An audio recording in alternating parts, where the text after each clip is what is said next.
Good evening. Happy Wednesday evening. Let's see what can we do for exercise. Let's see. Uh, what can we do for exercise? Uh, let's do leg exercise, shall we? Okay. Okay.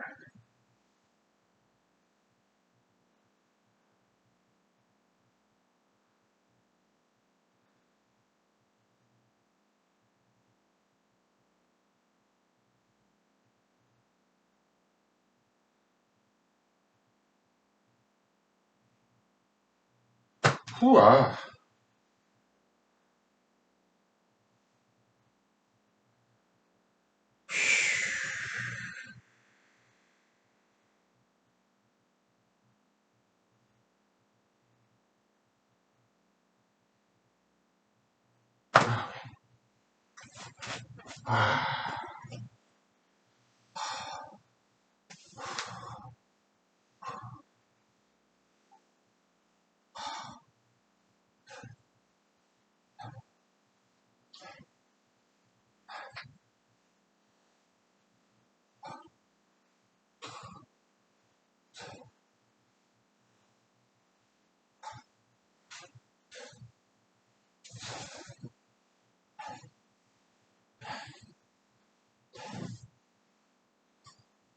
Wow.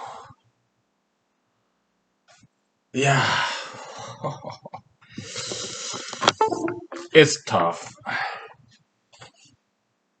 Okay.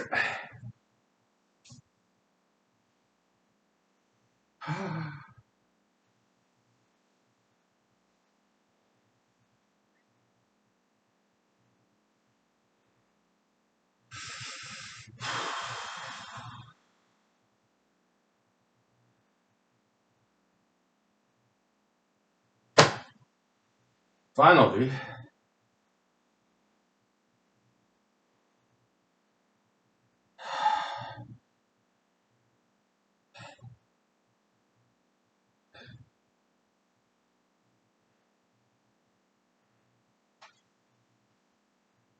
Okay.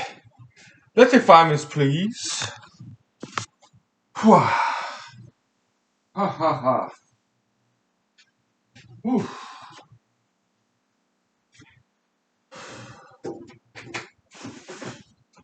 Okay.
Okay, let's see. Uh,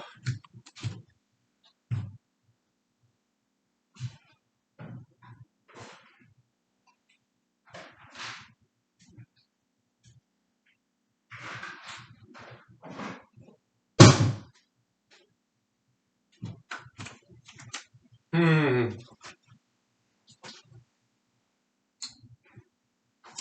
Yeah, let's grab some drinks, please. Let's see.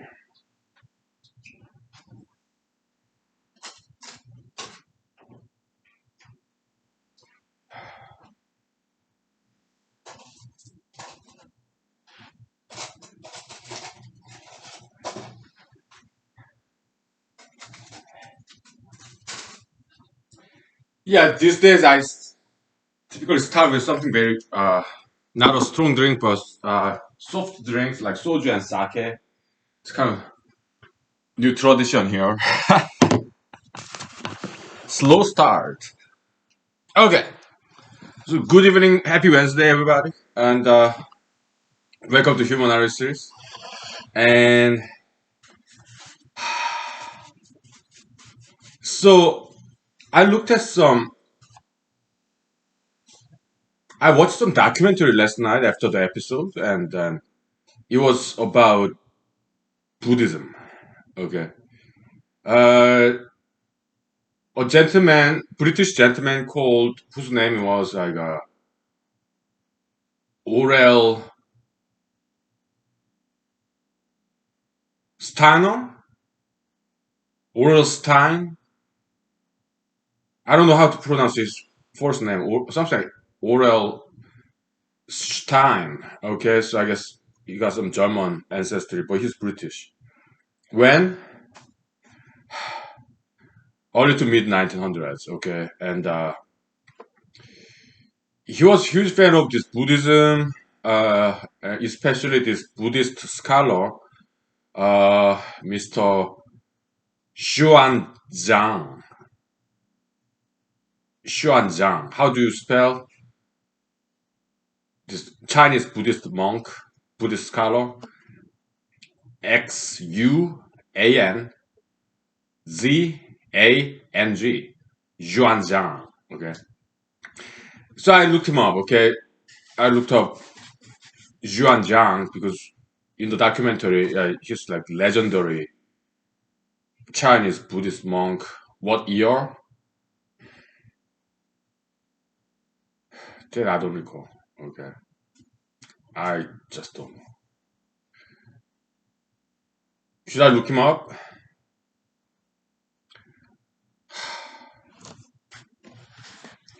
So it was after Silk Road. Silk Road is like, it's like that 200 BC or something. Silk Road started. Was it 200 AD? I don't know.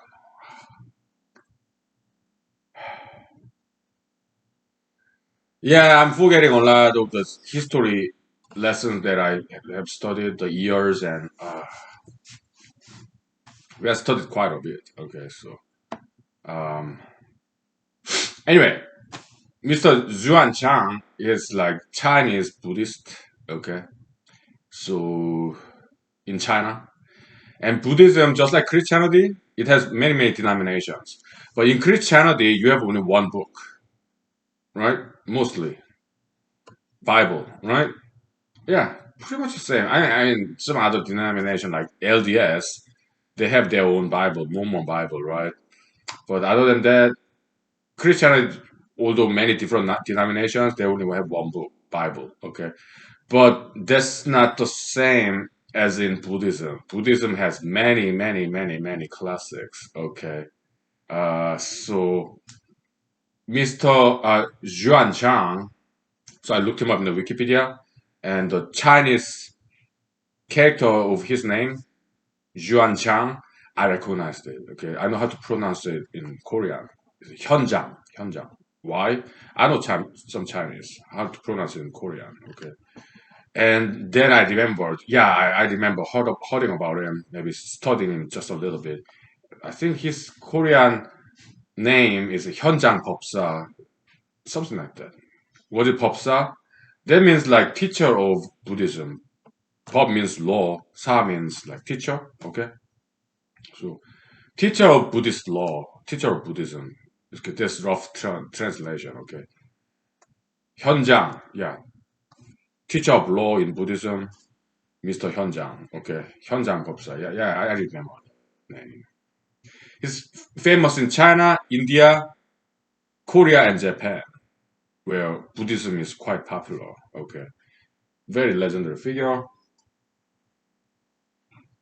So the story of 현장, Yuanchang, 현장 법사.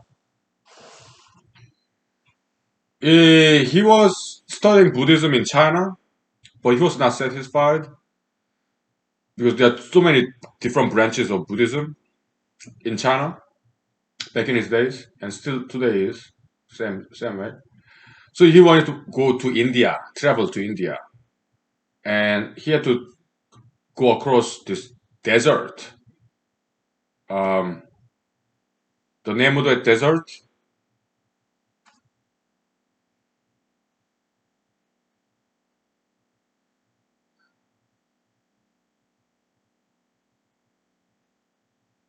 something like Taklahama or something. Okay, difficult names. Okay, but Taklahoma, Takla, something like that. Okay, so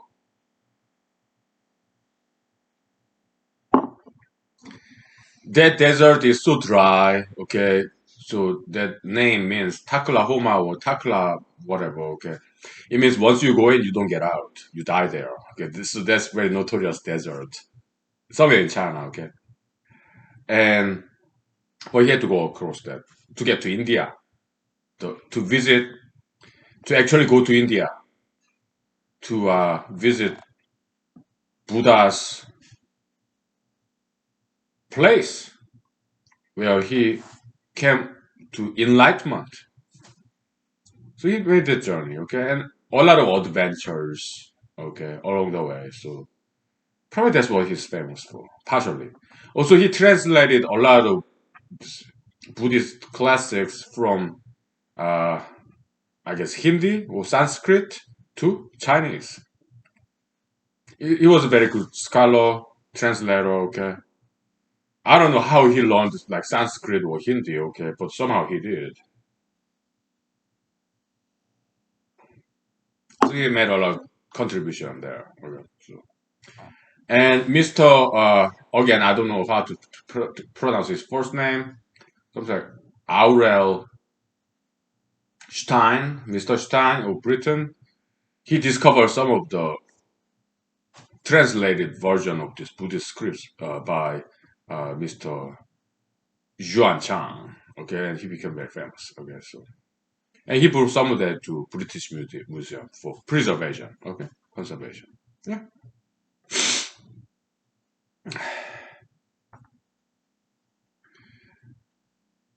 because otherwise, out there in the desert, those Buddhist classics could have been lost, or well, actually they kind of preserved it. Okay, uh, some kind of temple, but I guess those Buddhist classics possibly have better chance of being preserved in British Museum with all the air conditioner and dehumidifier and whatnot. Okay, so that was what they were saying in the documentary. Okay, without forming any opinion. Okay, yeah, I'm just conveying the information from the documentary.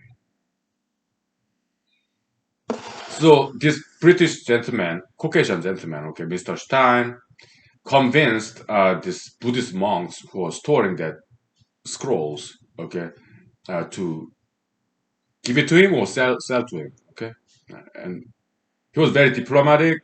And he confessed that he's a huge fan of Mr. Zhuan Chang, and they agreed.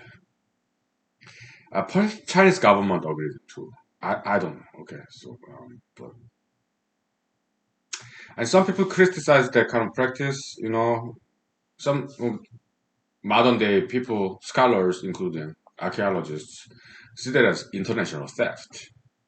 Okay, so yeah, it is controversial topic. Okay, taking archaeological artifacts from one country to another country, is it an international theft or is it for the sake of preservation and conservation? Okay, so it's a controversial topic. Let's take 5 minutes break, please. Okay.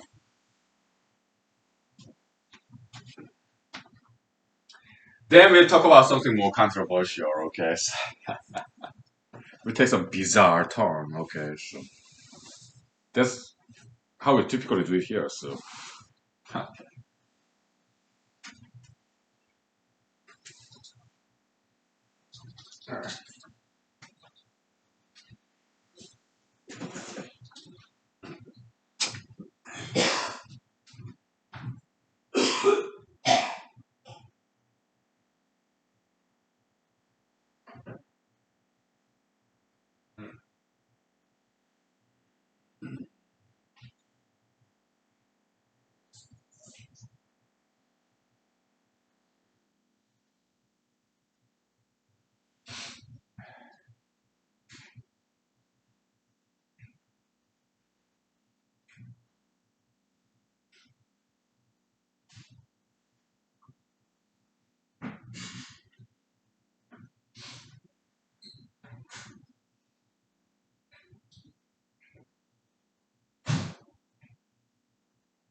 Okay, so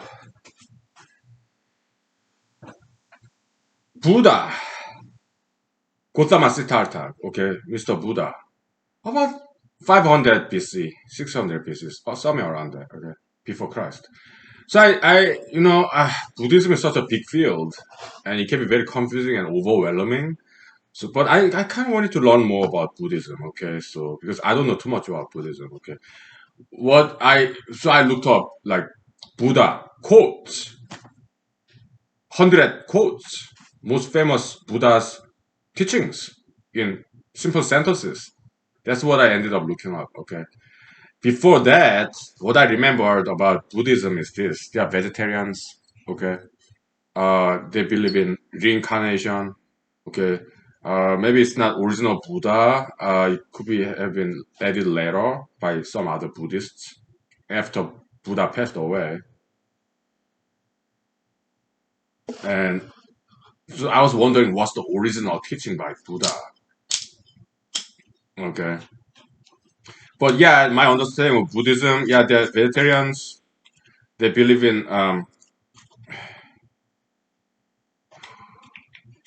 reincarnation, karma. Buddhism heavily influenced by even older religion, Hinduism. Okay. Yeah. So Buddhism heavily influenced by Hinduism. What's Hinduism about? That I do not know. It's in my list of things to study. Okay, so what do I do on what do I understand about Hinduism? Well, my guess is that I think they are allowed to eat chicken, but they don't eat beef, like cow, oxen. They don't eat that. Do they eat pigs? I don't think so, but I think they're allowed to eat chickens. Okay, Hinduists. That's my understanding. I could be wrong.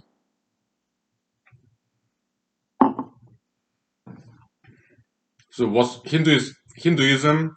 What are their core doctrine teaching? Have I ever studied just a little bit even Hinduism? I think I did. But again, it's such a big field, so I cannot quite pinpoint.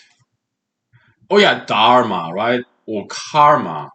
Yeah, karma, the law of causation. Do good, then something good will come to you. Do bad, something bad will come to you. The law of consequence. What goes around comes around. Karma and dharma. I think it's about ethics. Just be good. Emphasis perhaps on knowledge, self-mortification, like humility or peace or diligence. They were my guess. Okay. Some philosophy, some metaphysics, right? How this universe works. Emphasis on circle, right? And how about Buddhism? How what's unique? Is there some unique element in Buddhism that is not inherited by Hinduism, inherited from Hinduism?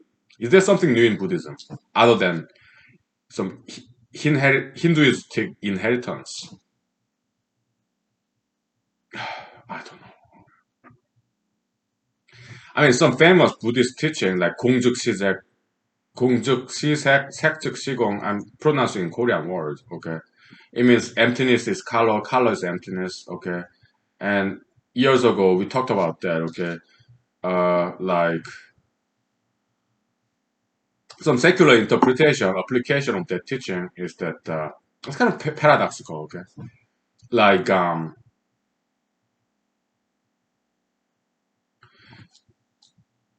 my dating mentors would teach me because I back in the days, okay, because they were like love gurus, dating gurus, okay. So I asked them for advices. How can I can get dates from females, okay? So that some of them saying, do not chase women, okay. Let them come to you because if you chase women around, they will run away, okay. So that's 공즉시색, 색즉시공. If you chase women, then you all you get is emptiness, loneliness, okay. So now 공즉시색, emptiness is color. But if you're okay without having a girlfriend, if you're just happy single, then girls will come to you and you will get a date from one of them. Okay. Emptiness is color because 색 that means color in Chinese. Okay. In Korean pronunciation, that's 색. Okay. It also means uh,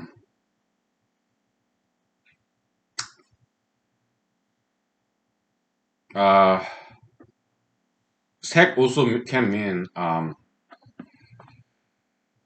something like sexual relationship. Okay, so like romantic relationship, something like that. Something that has to do with sexual activity. Okay, that's another meaning of that word. Okay, almost sounds like sex in English, right? Yeah, but I'm not at liberty to pronounce that word. Okay, so with this public domain. Okay, now so after I reviewed, in the internet, 100 quotes of Buddha. Okay, then I realized what Mr. Buddha said about 500 years before Jesus was born, there's a lot of similarity between Buddha's teaching and Jesus' teaching. So one possibility is this, okay? Perhaps Jesus studied some Buddhism. There's a possibility. Why? Because Uh, during the Old Testament days, I forgot how many years BC. Maybe 200 BC. I don't know. King Cyrus, Emperor Cyrus of Persian Empire.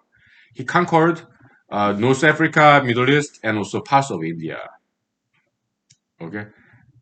Then that time, part of India, Middle East, and part of North Korea, including like Israel, it was just one country, Persian Empire. Okay, so it was one country. So there are some cultural exchange between India and North Africa, including Middle East, Greece, whatever. Okay, there's some cultural exchange. Okay, and my guess is that they're like 200 BC or something. Okay, after Buddha, like 500 BC. Okay, yeah, they're cultural exchange. And between Buddha's time and Jesus' time, there were cultural exchange during Persian Empire. Also after that, yeah, Alexander the Great, he just inherited that kingdom after Xerxes or something. Okay, he inherited it basically from Cyrus, the Persian Empire. Okay, their cultural exchange. Okay, so maybe Jesus somehow obtained these Buddhist books and studied it. That's one possibility. Another possibility, which is not very likely, is this. Okay, maybe after Jesus' time, some later Buddhists they incorporated some of the Jesus' teachings, and later posthumously after Buddha's time attributed Jesus' teaching to Buddha. But that's very unlikely. Okay. Anyways, but it's possible because cultural exchange is going back and forth between India and Middle East, Israel. Yeah, going back and forth, okay, influencing each other. Not just religion, okay, also philosophy and also arts. Some of the Greek art art style was influenced by India. Some of the India or even Chinese, these Buddhist statues, they were influenced by Greco-Roman style of art, sculpture. So they were cultural exchange. Okay, they were recorded, they were documented. Okay, it's not a theory. It's confirmed. They're evidence of cultural exchange. Okay, it's a historically proven facts. Okay. Mhm. Then I also looked up quotes from Socrates, 100 quotes from Socrates. Okay, and I really enjoy that.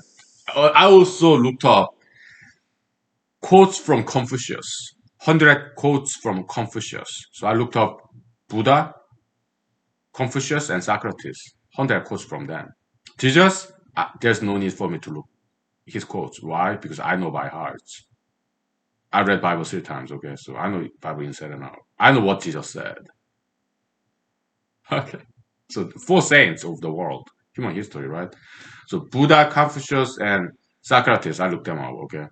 And Confucius and Buddha, there's a lot of lost in translation because they are not Western language, like Hindi and Chinese. They are not Western languages. Okay, so translation, there's some lost in translation. Okay, but when it comes to Socrates, Greek philosopher, so Greek language is Western language. They have Greek alphabet, which is very similar to English alphabet. Okay, so in the Western world, Socrates a lot more well studied and very well translated compared to Buddha or Confucius even today. Okay, or Muhammad Allah, like Quran. When you read Quran English translation version, you can see a lot of lost in translation. Okay, but when it comes to Socrates, I mean, because Arab language, the Arabic, is quite different from Western language like English. Okay, so a lot of lost in translation in Quran. Okay, but when it comes to Socrates, Plato, Aristotle, because Greek language is Western language and is very similar to English. Okay, so it's better translated.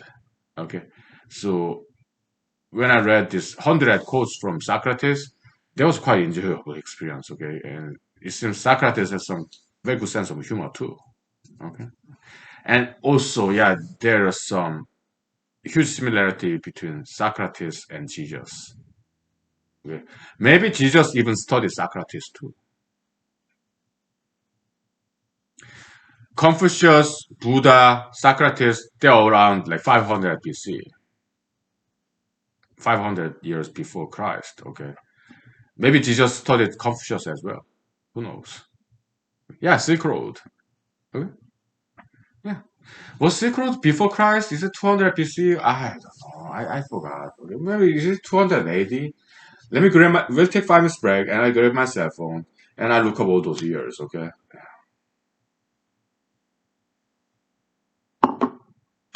Because I don't want to lose that memory. So, all right, we'll take 5 minutes break, please.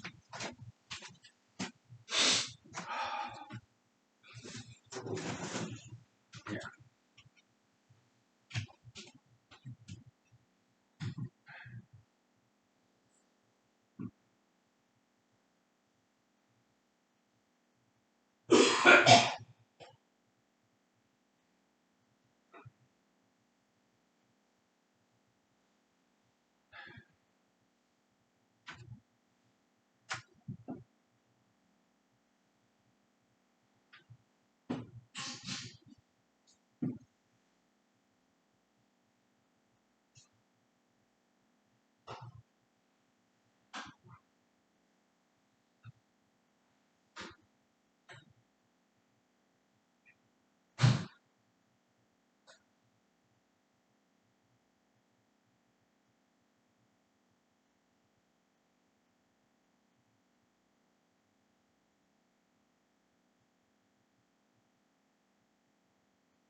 So, during my cigarette break, I look up all those years. Yeah, Mr. Zhuan he's like 600 AD. Cyrus, 500 BC. Okay, contemporary of roughly Socrates, Confucius, and Buddha. Okay, 500 BC. Alexander the Great, I don't think he's that great. I think he's overrated. But Alexander the Great, he's like 300 BC. Okay, Silk Road, about 100 BC. Mhm. So, uh, between King Cyrus, and Cyrus the Emperor, the 500 BC, and Jesus' time, there's 500 years, and 100 BC, the Silk Road to China from Middle East. Okay, so that kind of trade, the cultural exchange has been going on for like hundreds of years before Jesus' time. So it's quite possible that Jesus studied Confucius, Socrates, and Buddha.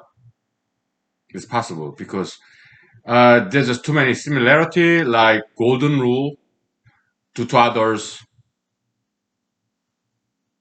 like you want others to do to you. That's quite similar to some of the Confucius teaching and also Socrates teaching. Love your enemy. Quite surprisingly to me, very similar to some of the famous quotes from Socrates. So it's possible that Jesus learned from them. It's possible. Okay. Yeah, I'm not exactly 100% Christian. Okay. I'm a scientist. Okay. So, also historian as well. Also, or student of history. Okay. I'm still learning. Alright. But I kind of like Socrates quite a bit. Okay. He has good sense of humor. Socrates said, I just learned. Okay. He said there are two categories of people. Okay. Fools who think they are wise and wise people who think they are foolish. Okay. So I'm like, oh, okay. So what category do I belong to according to Mr. Socrates? Maybe a fool who think I'm wise. Most likely I'm that. Good sense of humor. I like him. Okay. Socrates. Very good sense of humor. Okay. He said something funny like this. Okay. Do not call a man unhappy until he gets married. Okay. Because I guess he didn't have very good experience with his marriage. He said something else too about marriage, kind of marriage joke. Okay, he said something like, "Go ahead, get married. If you get a good wife, you'll be happy. Otherwise, you'll become a philosopher." Okay, so, but I don't think that's true. Okay, I think it's just he was joking. Okay, I think he was joking, but it's not his wife's fault that maybe his wife was very mean to him, Mr. Socrates, because I guess Mr. Socrates, what was it? What was his profession? Maybe carpenter, I guess. Uh, I don't know, but I guess he was not interested in making money, so he didn't bring enough money to the household. I'm not sure if he had any children. Okay, so I guess it's understandably so. I guess his wife was nagging, complaining to Mr. Socrates, her husband, that you are not bringing enough money. So I guess his wife was nagging about that because Mr. Socrates more interested in philosophy. Uh, so his wife's point of view, Mrs. Socrates, okay, I guess in her point of view, yeah, what's the use of philosophy? It does not make any money back in the days, okay. And now nowadays, I guess you can become a professor in philosophy and bring in good money, especially if you're professor of philosophy in like Harvard, Yale. I'm sure you make plenty of money there. Okay, maybe you write books, sell it. Of course, being a philosophy professor does not mean that person is a philosopher. Okay, whatever. Maybe they are.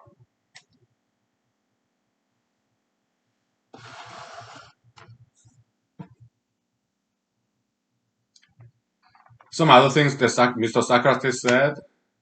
Yeah, try to remember. Okay. No, I don't have. I do not have photographic memory. If I said otherwise before, well, it was a joke. Okay, so what has Mr. Socrates said?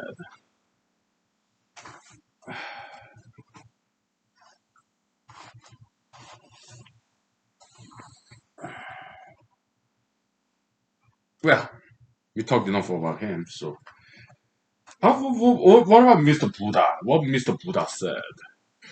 I mean, Mr. Buddha, he's cool, okay, but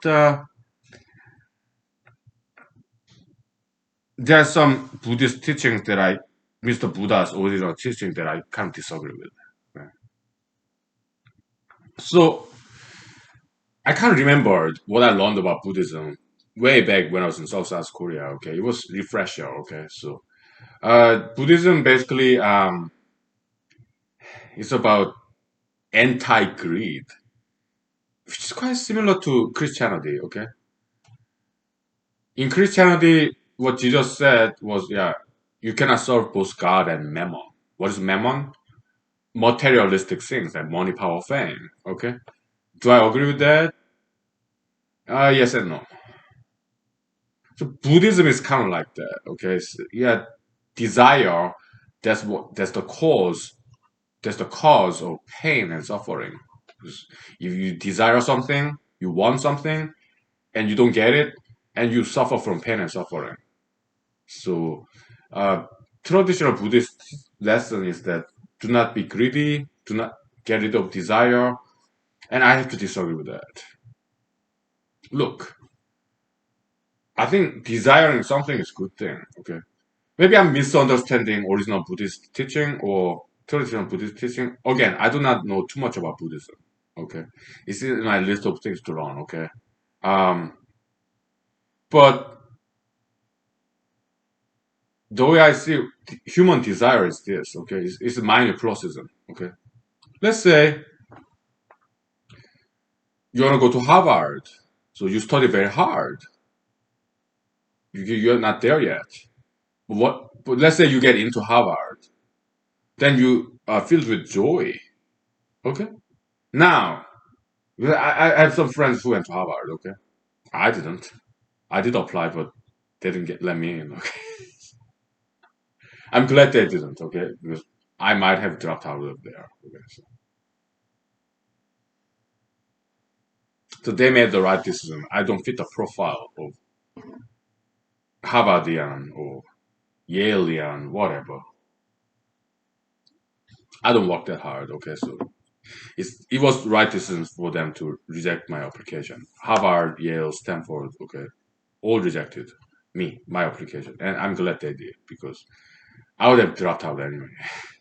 So I don't study that hard. Okay, so they made the right decision to reject me. Okay, because I don't fit the profile at all. I don't study that hard. Not me. I study like laid back. Okay, it's just so much Wikipedia, YouTube, other websites. That's it. I'm lazy. Okay, so okay, you go to Harvard, right? So you feel with joy of getting admitted to Harvard, and then so this minor process, you study for Harvard, and then you get in minus plus, and then minus again because you have to graduate. So you study for 4 years and undergrad in Harvard, very difficult. But you graduate, so minus plus again. Okay, yeah, minor process. It's just a way of life. You desire something, perhaps you don't get it. For example, I desire to make this movie Therapy for Metaphobia. This was back in 2007, Los Angeles, California. Okay, well, mostly Mojave Desert. It was huge pain and suffering to make that movie. I enjoyed somewhat. Yeah, it was an enjoyable experience, but it was a lot of work because I did all by myself. Okay, Therapy for Metaphobia movie. Let me grab some more stronger drink. Okay, we'll take 5 minutes break. How about that? Okay. Then we talk about mind processing. Okay, humanology. Yeah, I mean, it's not exactly like this positive reinforcement in psychology. There's some similarity there, but not exactly. But there are some similarity. Positive reinforcement, okay, mind processing, but it's mostly from Hinduism or Buddhism. Okay, so I admire Hinduism, Buddhism. Okay, Eastern philosophy, Hinduism, Buddhism, also Taoism, karma. Yeah, India and China. Okay, they are some of the founding members of this brand of humanology. Okay, so I appreciate that. Okay, yeah, founding fathers of humanology. Me, I'm just scribe, scrivener of humanology.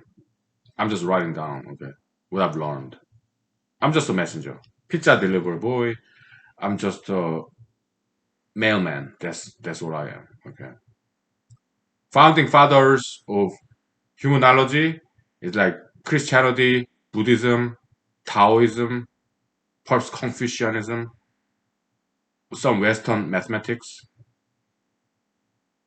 Okay, those are the founding fathers. I'm just a scrivener. I'm just scribe. I just write them down. Okay, that's the only role I'm playing here. We'll take 5 minutes break, please. Okay, we're talking about human knowledge now.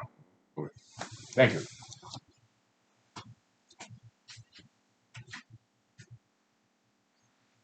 Okay.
Okay. So also some other founding fathers of humanology, founding fathers, founding mothers is you, people like you, my friends, right? I'm just learning and writing down, just collector of knowledge, synthesizer, synthesizer of knowledge. That's all the role I'm playing. Okay. Yeah, every now and then I'm adding my own stuff too. Okay, but mostly it's just a compilation as a compiler of this collective wisdom. That's all the role I'm playing. Okay, in this brand of humanology. Okay. Okay. Now,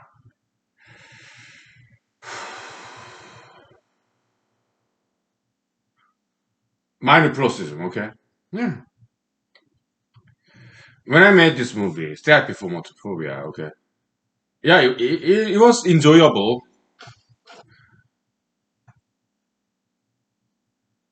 during the filming, but during the editing, that was the most difficult part. Post production, okay.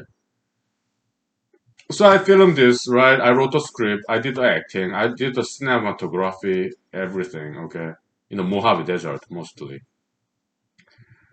So I came and digitized this mini DV, okay, transferring from this mini DV tape, small cassette tape, to computer, digitize it, and I upload to Vega, Sony Vega, that editing, quasi-professional film editing. Huh? Then I looked at it, and I was not satisfied, okay. It's just lines are just too flat. It's too obvious, too blatantly over the top, the lines, the scripts, my acting very campy. What is campy acting? Kind of sub opera, uh, exaggerated emotion, and so I was not quite satisfied. Okay, yeah, I wasn't in pain, so I was like, oh my goodness, what do I do with this raw footage? Because I desired this movie to look good, but it didn't. At least the raw footage part. What do I do? I cannot just play this because it does not look good. Let me get some stronger drinks, okay? Because I'm really enjoying this discussion here, recounting um, story time, right? Yeah.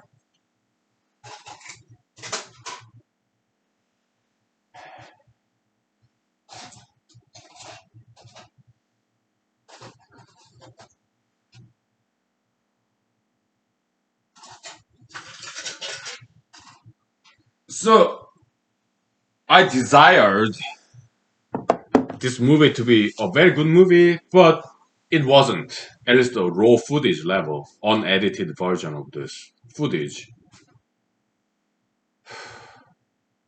So it did hurt my feelings. I was disappointed.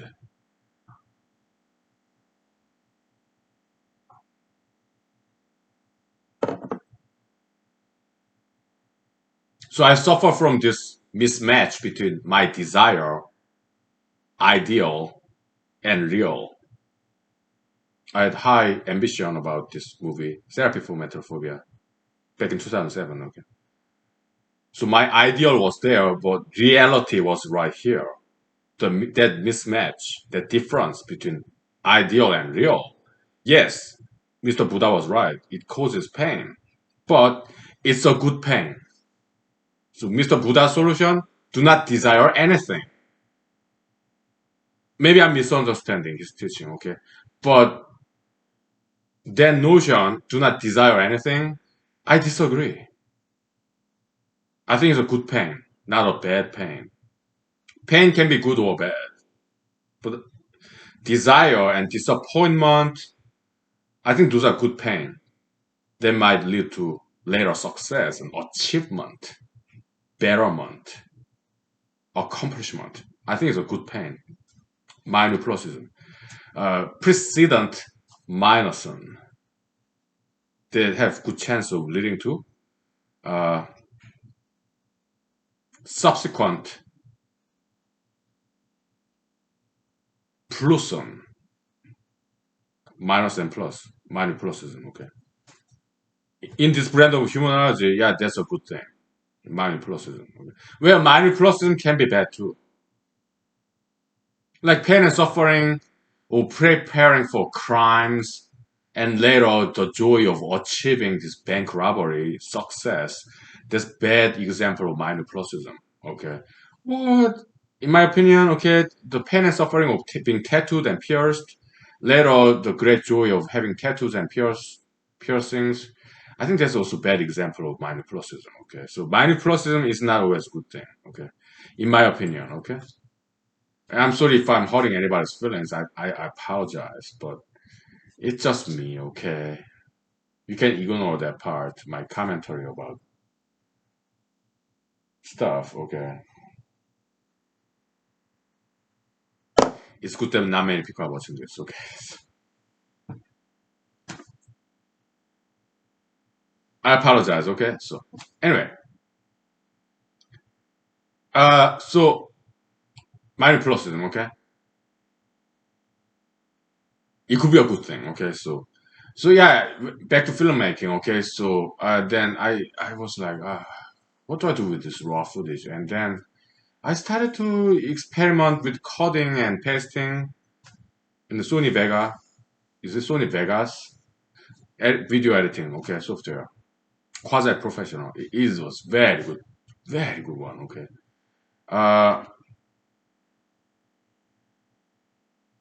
so I tried some brand new editing technique that's never been tried before. Okay. Kind of like recycling. Okay, so if you're into acting or cinematography or filmmaking, okay, you have camera and actor, okay, and the same scene, you take multiple takes. Take one, take two, take three. Same scene, same line. Uh, you do it multiple times and pick the best of this one particular scene. So actor, repeat their lines. So it could be the one take.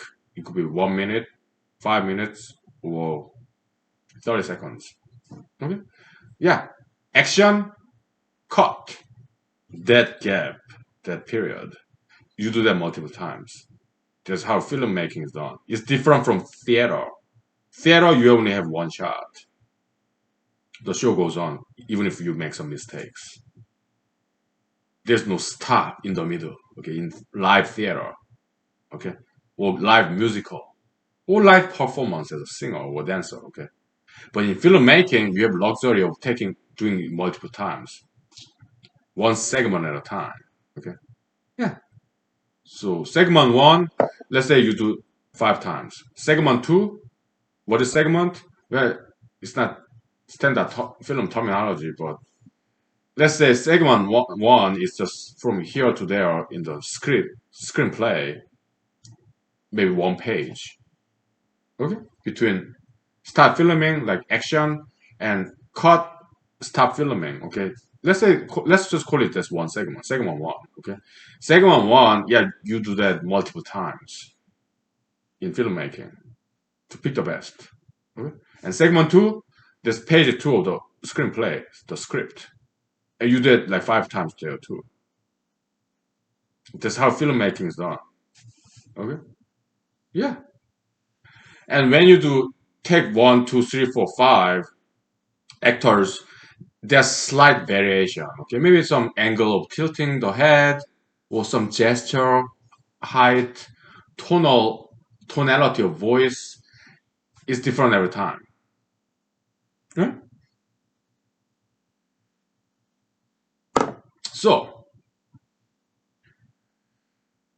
the brand new editing technique that I came up with or God gave to me that something brand new, okay? I used all 5 takes. This- and I also gave it a name. How about multiplexing? Or multiple take recycling. I used all of it. Small segments. There's some slight discontinuity here and there, but it looked very interesting and very mysterious and something brand new. Okay, then I really enjoyed that kind of brand new editing technique. Just cutting and pasting. Okay, using all 5 multiple takes and putting it together. Never seen it ever before. So Most like it's brand new, right? So I tried to make some Wikipedia article about it, and they rejected because they thought I was just advertising my own movie. Okay, so Wikipedia is not advertisement place, so they rejected it. I was like, yeah, whatever. But some of them were editorial board to Wikipedia. Some of them were kind of sympathetic to me. Okay, some of them said, yeah, maybe not now, but maybe later on. Yeah, we'll maybe this movie will have its own entry in Wikipedia. Maybe okay. Mhm. But eventually it was rejected. Okay, so Wikipedia. Okay, so. And there are some other editing technique that I adopted. What is it? We'll take 5 minutes break and then I'll tell you. Okay, it's something brand new. Okay, mostly. Okay, we'll take 5 minutes break, please.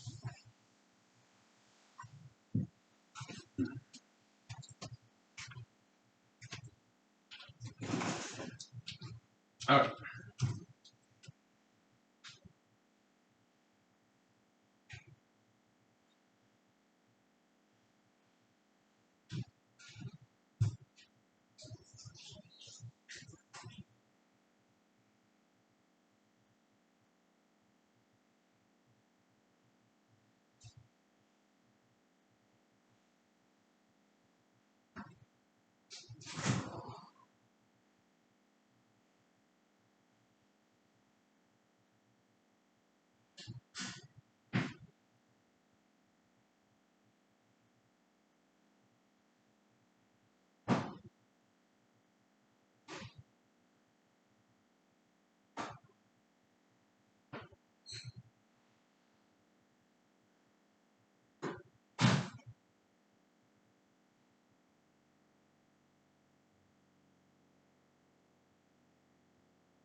So yeah, welcome to humanology, everybody. We're very organic. We don't have fixed agenda. We're very fluidic, amorphous, kind of Brownian motion, right? We talk about everything and anything. We don't have nothing in fixed agenda. Okay, so we are like all of a sudden talking about filmmaking, editing, right? Let's take a break from that. Okay, some more about Socrates. During my cigarette break, he came back to me some interesting facts about Socrates. He emphasized diet and exercise, surprisingly, okay. He said, yeah, do not live to eat, rather eat to live, okay. He said something like that, and also he said something like, yeah, I'm paraphrasing, okay. Yeah, exercise. Huh? We need our strong body, because we depend on our strong body. Yeah, exercise. Okay, he said something like that. Okay, to my surprise.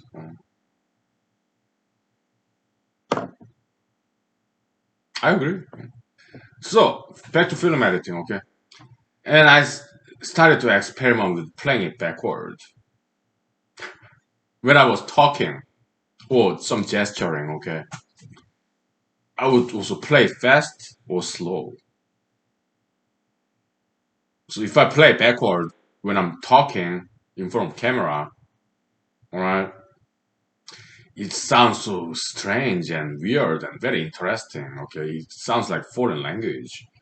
It sounds like Arabic or Chinese. Okay, I really like that part. Okay, so yeah, therapy for metaphobia at the end, near the end, you see that. Okay, it's in Google YouTube for free. Okay, so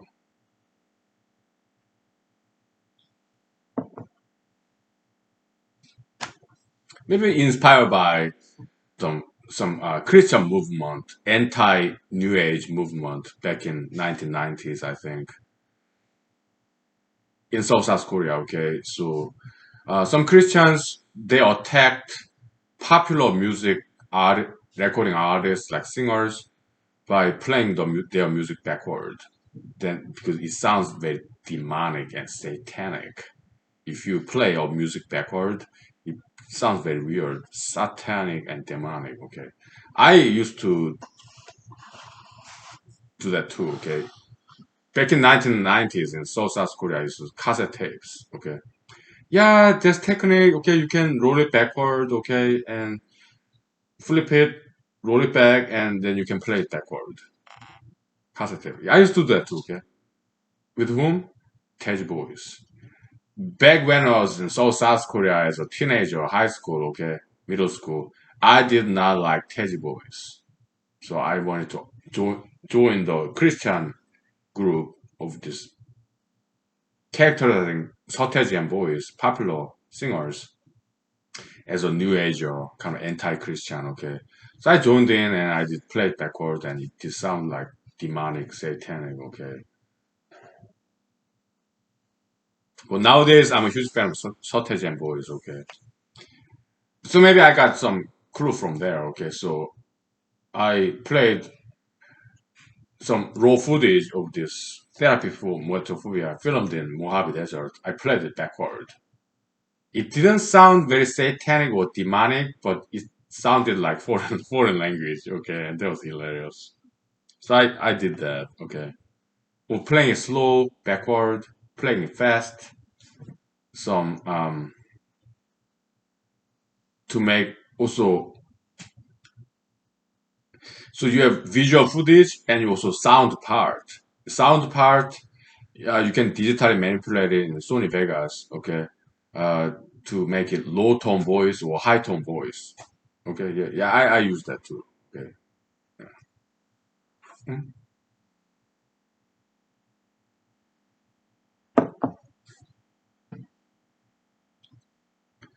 And some digital masking, distortion, like some kind of digital effect. Okay, yeah, I use that too. Okay, so to make it more visually pleasing or auditorially pleasing, aesthetically pleasing, and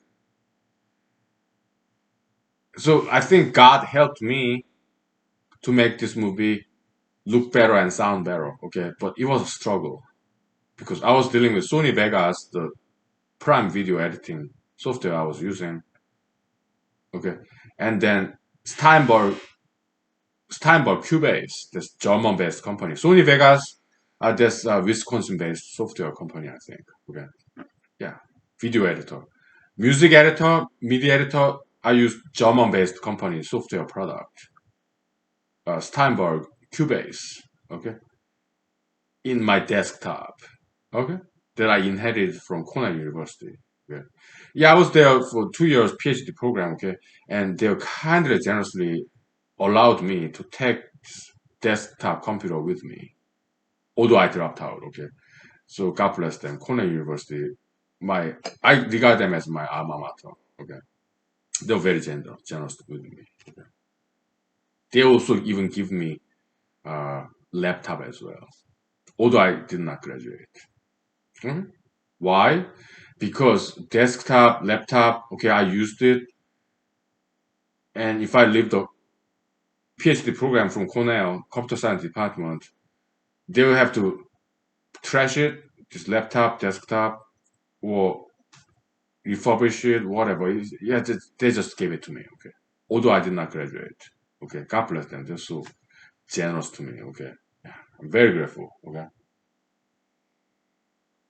so yeah, it was that same laptop, same desk, not laptop. I use desktop. Okay, for this video editing. Okay, so I purchased and installed this Steinberg Cubase music editor, MIDI editor. Okay, and Sony Vegas. Yeah, I purchased with my own money. Okay, and they are not cheap.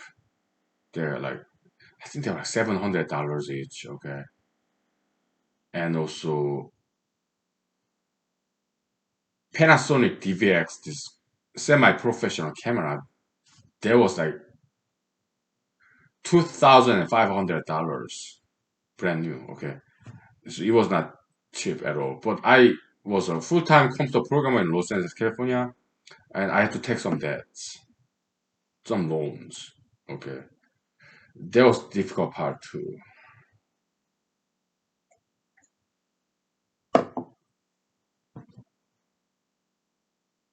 And also going to Mojave Desert,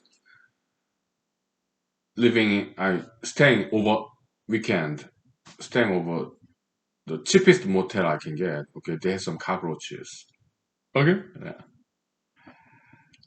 Sometimes crawling on my bed in the motel room in Mojave Desert. Okay, so I explained to them, the managers of hotel, and they gave me another room, second floor. Okay, and there were no cockroaches there, so they were nice to me. Okay, yeah. So some commentators in the Google YouTube for a video, they saw me acting in that movie. Okay, and they were like, "Hey, what were you smoking? Did you use any drugs?"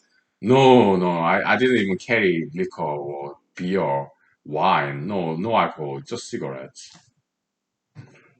I was just acting, just acting out. But in front of the camera, so it's just acting. Okay.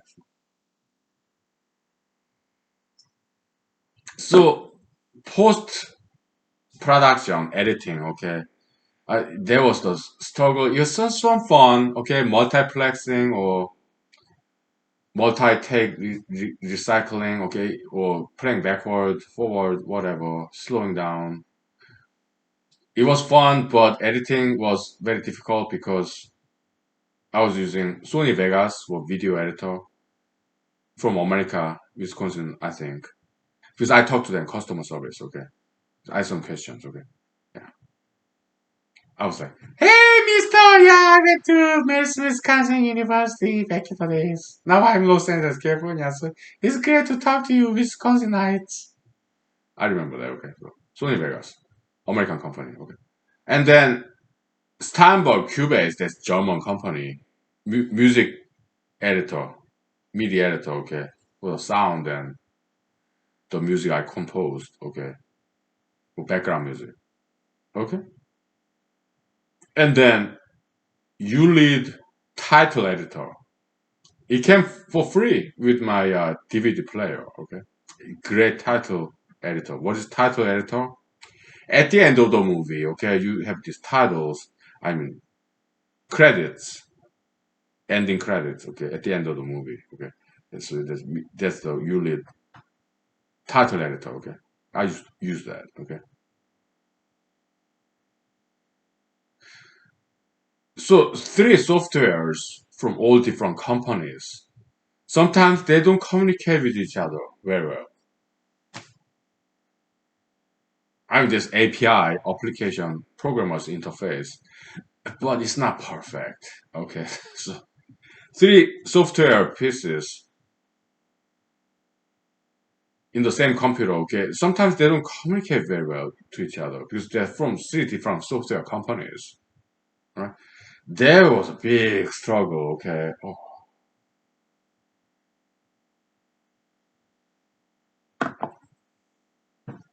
it was very semi underbelly kind of things. It was not seamless. Okay. So sometimes I go to my bathroom in my apartment and just cry. It was so difficult. So editing of this movie, that's the most difficult part. Okay. Filming, yeah, I have to drive to Mojave Desert from Los Angeles, California. Okay. But that was not too difficult. It was enjoyable. Yeah, Mojave Desert is sun. Mojave Desert is hot and dry. Yeah. But I had plenty of water, some sandwiches that I took with me, and some cigarette break. That was not too bad. Okay. But one time, my car back then, Chevy Corsica, the car's year was like 1996 or something, possibly older than you. Okay. But filming was done in 2007, something like that. Okay. So my car got stuck in the sand. Okay. In the evening, in Mojave Desert.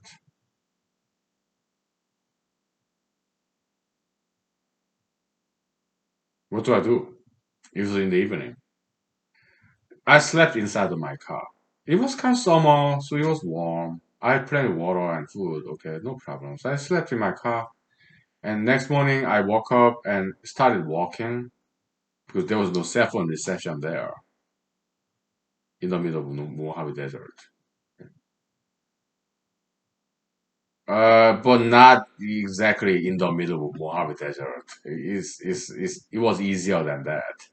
It was Red Rock Canyon State Park, California State Park. Very beautiful. Okay, so I got out of my car next morning and I started walking to. Because there was no cell phone reception. Okay, I started walking to California State. Oh, it could have been federal. Okay, the Park Rangers Station. It was California State Park, so I guess it's State Parks Ranger Station. Okay, how many miles away? Uh, well, if I have to guess, 3 miles or 5 miles. So I just walked there because they had landline. I paid visit to that station before. Okay, yeah, maybe 3 miles, 5 miles. I just walked because they had landline telephone. Okay, so I was AAA member. I still am. Okay, so they kindly generously let me use the phone. Then I called AAA. Okay, and they kindly and generously came and pulled my car out.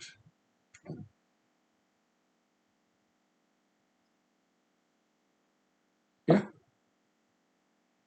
mhm, that was nice. At some point in the parking lot, when I was backing up in the parking lot, okay, around there, Mojave Desert, I hit another person's car, okay, and there's nobody there, so I left a note. Oh, I'm sorry, it was me, okay, here's my phone number, my insurance policy number, whatever. Okay, please call me, it was me, hit your car, where I was backing up in the parking lot, okay, so, and they called me, and yeah, insurance company took care of it, okay, so. Yeah, there's some hiccups here and there, okay, during the production phase. Pre-production, that's easy because we are just location scouting. There's some story there too. It was not that easy either. Okay, so we'll take 5 minutes break. Okay, then I'll tell you some interesting stories, adventures in pre-production when I was writing screenplay. When I was doing location scouting, there are some events that happen there too. Interesting adventure. Okay, let's take 5 minutes break, please, and I'll tell you all about it. We talked about this before, years ago. Okay. Is review, okay? Yeah. Thank you. Revisitation. Alright. I think it's worthwhile.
Okay, we're being very productive here, right? Yeah, story time, but yeah, it's just therapy for mental people, movies, adventure, the filmmaking, behind the scenes story. But let's take a break from that, okay? Let's go back to 600 AD, China and India, okay? Mr. Buddhist scholar, Chinese pronunciation, Xuan Jiang, okay? Korean pronunciation, 현장.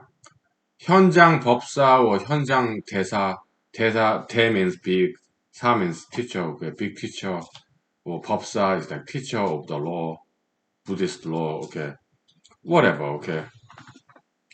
Mr. Xuanjiang, okay, he has some his own story too, quite well known, famous. This documentary is about that. Okay.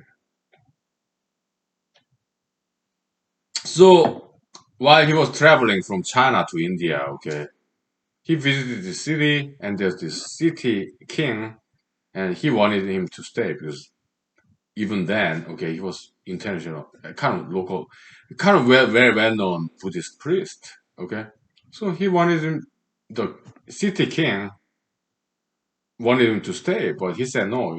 Yeah, I have to go to India. Okay, to learn about original Buddhism by Gautama Siddhartha. Okay, so the city king imprisoned him in a prison. Okay, and Mr. Zhuan Zhang, he started to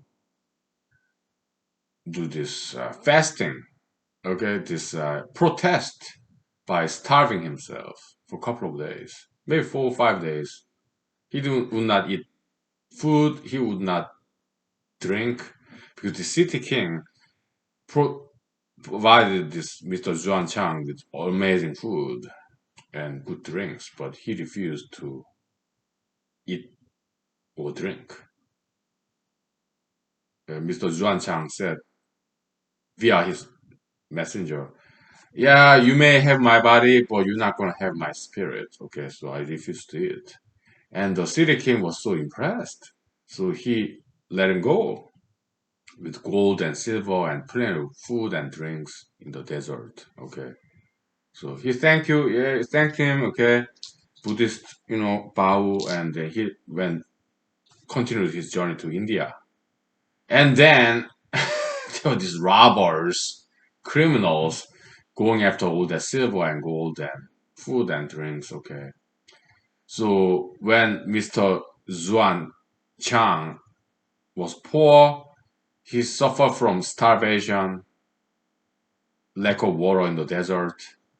When he was rich, he suffered from criminals.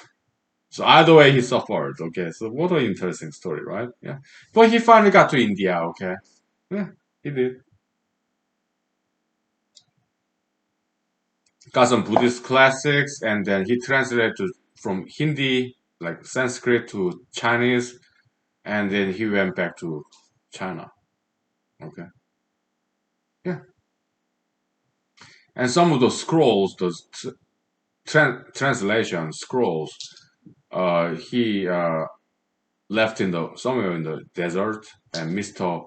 Aurel Steiner, like kind of, I guess, some 1900s, mid 1900s. Okay, he discovered that, and he became very famous. Okay. And the rest is history. Okay, so that's that. Okay, now pre-production. Yeah, I was writing screenplay. There was easy part. Okay, I'll go to cafe in somewhere in Los Angeles, California, San Fernando Valley. Okay, yeah. During the weekends, I would go to cafe. I was a full-time computer programmer. Okay, yeah. During the weekend, I would go to cafe. Back then, I drank coffee. Nowadays, I don't. Why? It started to cause me some constipation issue, dehydration. Okay, so I don't drink coffee anymore. Yeah. Back then I did. I drink triple espresso and then I fall asleep when I was studying for LSAT. When LSAT studied this later. I was in Los Angeles California for 3 years. 2016, 2000, between 2006 and 2009. Okay. Yeah. But I did drink coffee. I go to Starbucks or whatever cafe there is. Los Angeles, California. San Fernando Valley. Okay. Yeah. I'll write the screenplay, okay? In computer, laptop, okay. Yeah.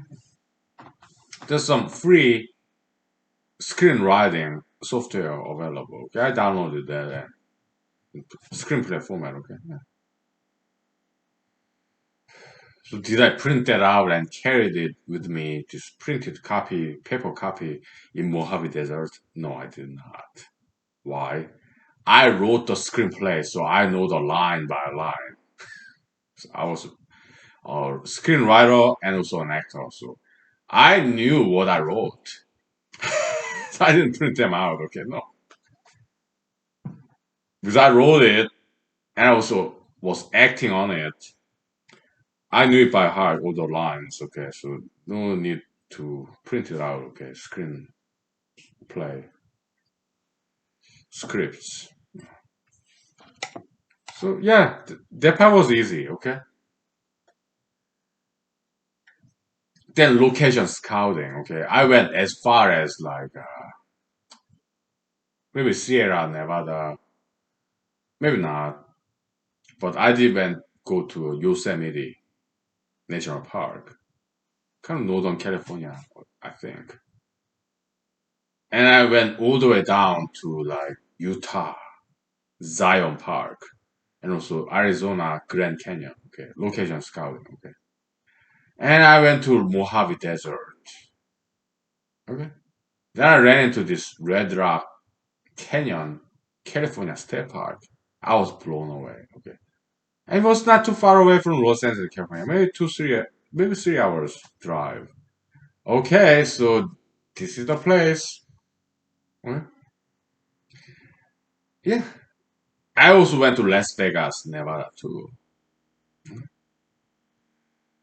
From Los Angeles, California. Okay, yeah, and then about 2 hours, 3 hours, maybe 1 hour south of Nevada, Las Vegas, Nevada. Okay, I parked my car and I started walking because it was very beautiful. Dry desert, Nevada. About 1 hour south of Las Vegas, Nevada. Okay, yeah, off the highway, parked my car, some hiking place. Okay, it was in the evening, but it was so beautiful. So I started walking, and then I got lost. I was like, "Where's my car?"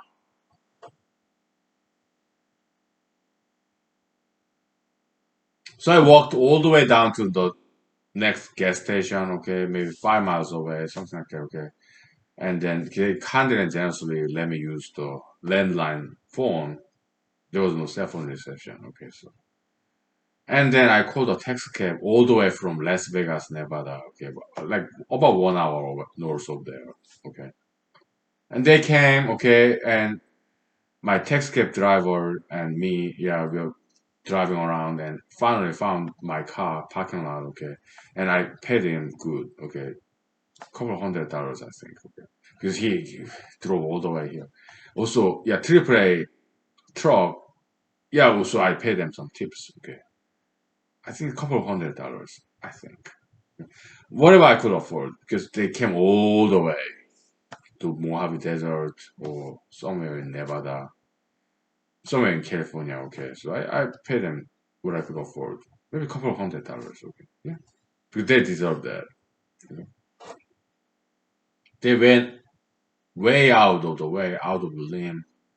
Okay, to help me out as a yeah gratuity, tips, expression of gratitude. Okay, yeah, yeah, in cash. Okay, yeah. Yeah, some adventure, right? Yeah, and nothing compared to Mr. 1600 AD, Mr. Zuan Chang, okay, chased by robbers, criminals, or being imprisoned and some starvation protest. Okay. Fasting protest. It was nothing like that, but in Mojave Desert, California to the ranger station, I had to walk like 5 miles. 1 hour south of Las Vegas, Nevada, okay, when I was location scouting, okay, to next gas station. Yeah, like 5 hours walking. There were no robbers or anything, okay. I tell my war about it, I guess, okay. But yeah, it was not easy, okay. So just walking 5 miles each time, alright. It was not that easy, okay. So, but it got done. Yeah, therapy movement. It got made, okay.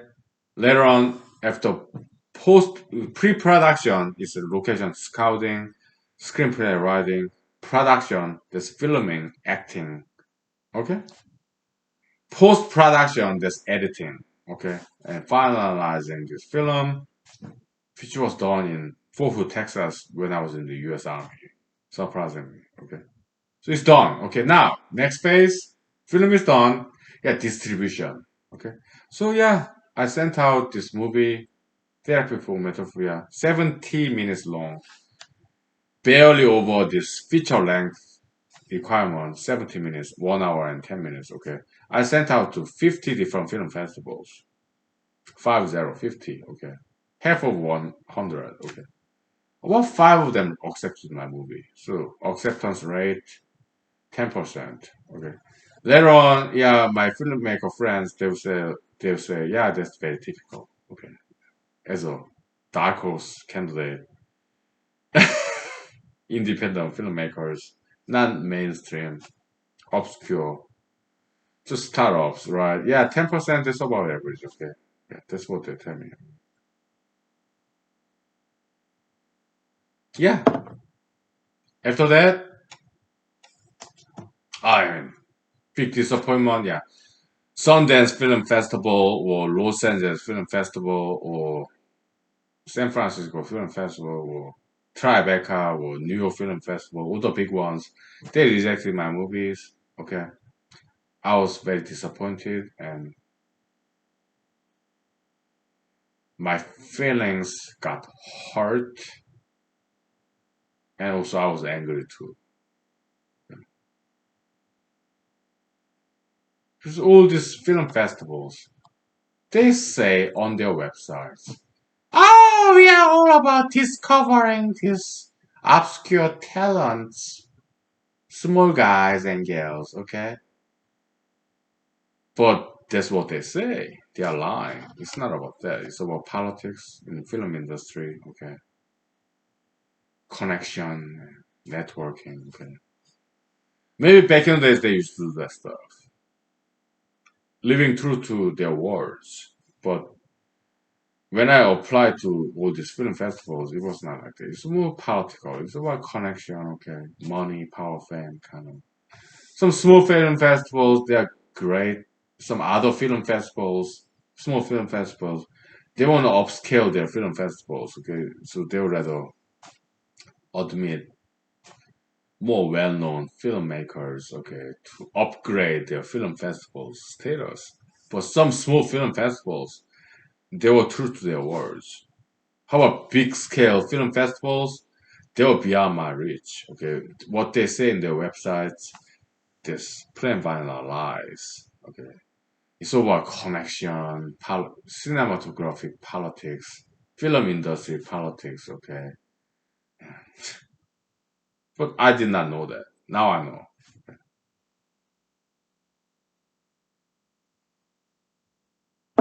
It's like revolving doors, right? Yeah, exchanging mutual favors. I understand that. Okay, I do not blame them, but what I do blame is their lies. Okay, in their website, like Sundance Film Festival. Oh, we are all about discovering the small dogs, the shoestring kind of independent filmmakers. But maybe they used to do that back in the days. Sunday film festival. But maybe originally, okay. But later on, when I was doing filmmaking, 2007, they were not quite doing that, okay. Yeah, they rejected my movie. I was sorely disappointed. I was like 29, 20, 28, okay. I didn't quite understand about the world back then. I was late 20s, 28, 29, okay. Or early 30s, okay. Yeah, there are people with phobia. It took about 2, 3 years. Some hiatus in between, okay. But that's another story, okay. In all, yeah, it took about 1 year, okay. Because I took some hiatus about, okay, 1 or 2 years, okay. That's what it took to the to make the 70-minute movie, okay.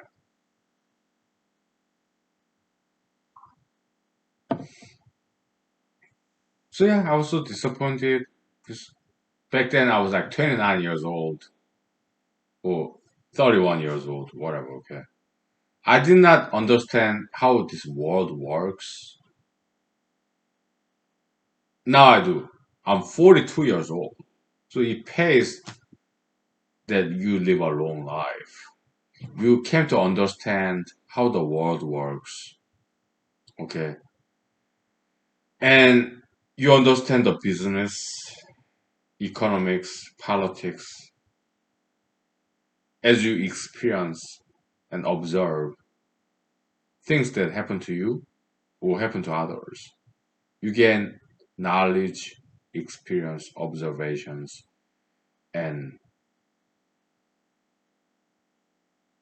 yeah, experience, knowledge, observation, and wisdom. It pays to live a long time. Okay, you get wiser, more knowledgeable. Okay, yeah. So yeah, if you don't want to take it from me, take it from Socrates. Okay, yeah, exercise and diet. Okay, so live long, have a good body. Okay, and live long as possible. One thing I disagree with Mr. Socrates, he said, "Oh, I'm Socrates of Greece. I'm one of the four saints. Besides Jesus, Buddha, Confucius. I'm Socrates, philosopher with good sense of humor, okay? But I say bad law is still a law, okay? So even if the law is bad, you still have to obey it. So yeah, bad law, bad politician, they gave me this poisonous drink too because they accused me as a corrupt of the youth. And they gave me this death sentence. And what's this drink? What's in there? Something poisonous, I guess, lethal, poisonous, toxic. What plant's name is that? Hemlock. Oh, poisonous, poison hemlock. I'll drink it and die. Because I'm curious about death. To me, that's defeatist attitude, okay? In my opinion, he should have escaped. To me, that's like suicide, okay? Aided suicide. He could have, I think maybe he could have escaped, okay? He could have migrated to another country, maybe Egypt, Israel, or Palestine, or Turkey, Roman Empire, or India. He could have escaped, I think, okay? But I guess he kind of suicidal a little bit, okay? So just like Mr. Jesus, okay? I do not believe in martyrdom. I oppose martyrdom, okay? Jesus, Socrates, they took it and they went out the easy way, early retirement, the death, okay? And I disagree with what they did. I think they just wanted early retirement. Socrates and Jesus. Okay, I disagree with that. Okay, Socrates said, "Yeah, bad law is still law. You have to obey it, abide by it. Bad law is still law, even if it's bad law, you have to still obey it, even if it's this death sentence. So he drank that hemlock, poison hemlock drink, and he died. And I voiced my opposition, objection.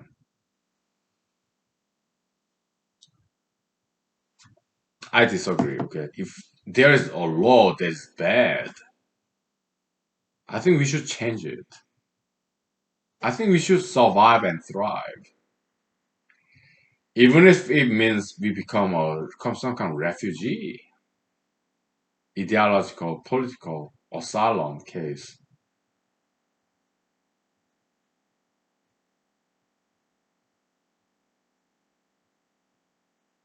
This is such a waste. Jesus, Socrates, dying. What if they lived 10 years, 20 years more time? Perhaps they could have discovered something new, taught more number of people. So I'm not Jesusian, I'm not Socratesian, okay?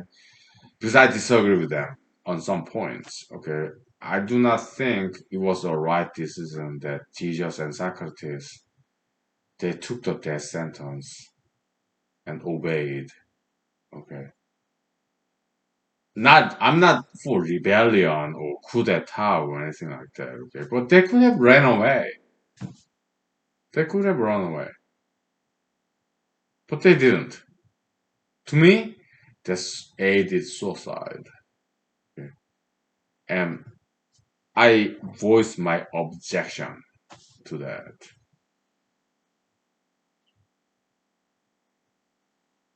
I think people should leave.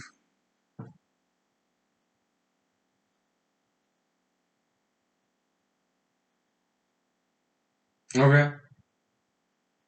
Maybe they have to run away sometimes because they're accused of some kind of crimes that they never committed.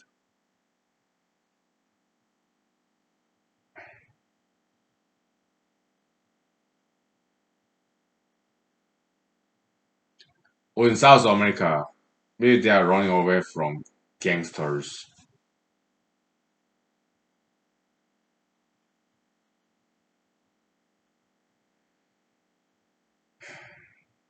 I believe in survival and thrival. Survive and thrive, okay.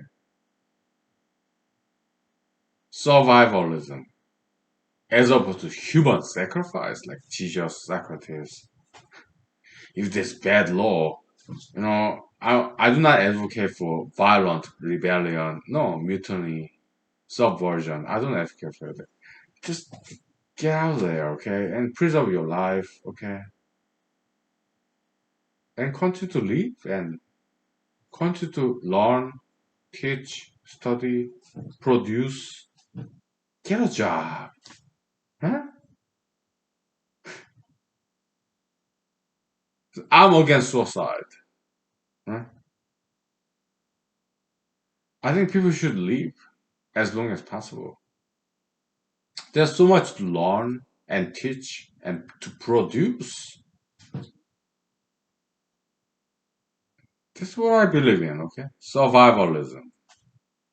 I was in the US Army. Okay? Yeah, I joined the special forces. I tried it out, but I dropped out, okay? Never got into that special forces like, oh, serious training, like survival escape, okay? But some of my friends did, and they would tell me this story. Serious training. SERES. Serious training. What does it stand for? Survive, escape. I don't know. It's about survival and escape, resisting. Okay, I guess that's what R means. Okay. Survive, escape, resist, and yes, that I don't know. Okay, so in US Army, there's some training about that. Okay, special ops, Rangers, Delta Forces, Special Forces. Okay, I never got up to that level. Okay, because why? I dropped out of special forces after 2 weeks. Okay, selection course. Okay, but I did try. Okay, it was good experience, good training. I'm glad I tried. I learned a lot, became a stronger person, met some wonderful people. But it was to higher standard that I could never meet. I'm not that kind of elite. Okay, we need elites, special forces, delta forces, infantry, rangers, Harvard, Yale, Stanford. We need them. Okay, well, I'm not one of them. Okay, why? They're like I would not say they are better people than I am. It's just that there's different category that I do not belong to. I'm more laid back, more creative side.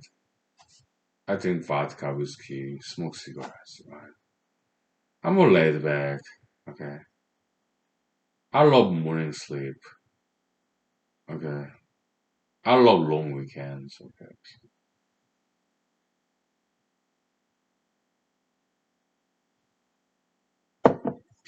Hey, I thought you were running for U.S. Senate from Alaska. Yeah, yeah. I'm running for U.S. Senate. Okay. So, are you gonna fall asleep in your office in Washington D.C. when you're a U.S. Senator representing Alaska in the middle of the day? Are you gonna fall asleep? Take a nap? Yes. I'm not gonna vote for you then. You're gonna fall asleep in Washington D.C. Your senatorial office representing Alaskans in Washington D.C. as a U.S. senator from Alaska. You're gonna fall asleep in Washington D.C. office.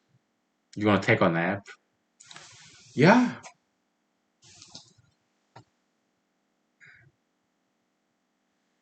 Can you explain why you do that and why you are saying this to us when the U.S. Senate election is like more than 1 year away?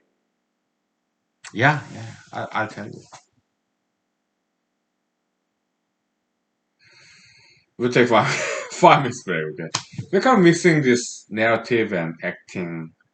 Welcome to humanology, okay? We love acting. It's very therapeutic, cathartic.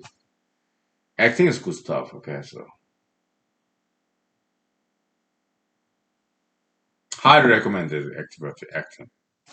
Therapeutic, cathartic, okay? Mentally healthy, okay? We'll take 5 minutes break, please. Okay? Yeah, some psychologists, they agree with me, okay? Acting, therapeutic, mentally healthy activity, okay? Take 5 minutes break, please. Yeah, I am really drunk now. By now, okay. Uh,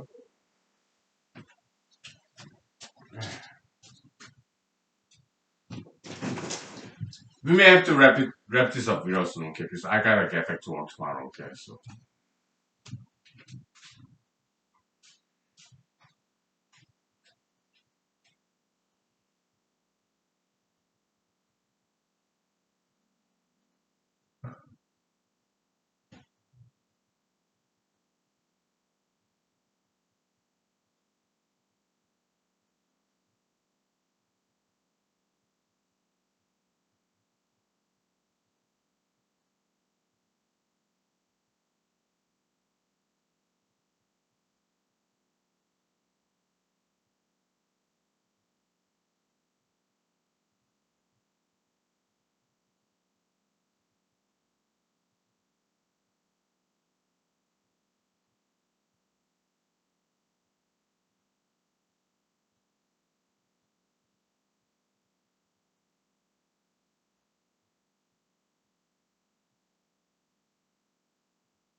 Okay, I'm sorry about a long break. How much time do I have here? About 45 minutes. Okay, I'm sorry about a long break, but no problem. It's tape recorded.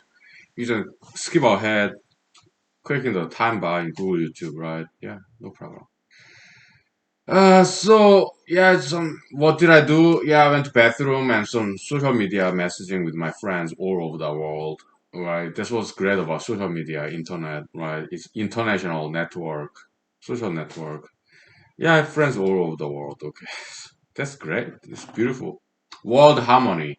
I think social medias like Google, YouTube, Facebook, Instagram, which is part of Facebook, or Twitter, okay, whatever, TikTok or Snapchat, I don't know, whatever, okay. Yeah, I think they're contributing to world peace, international friendship. I think something very contributive to human peace, peace on earth, okay.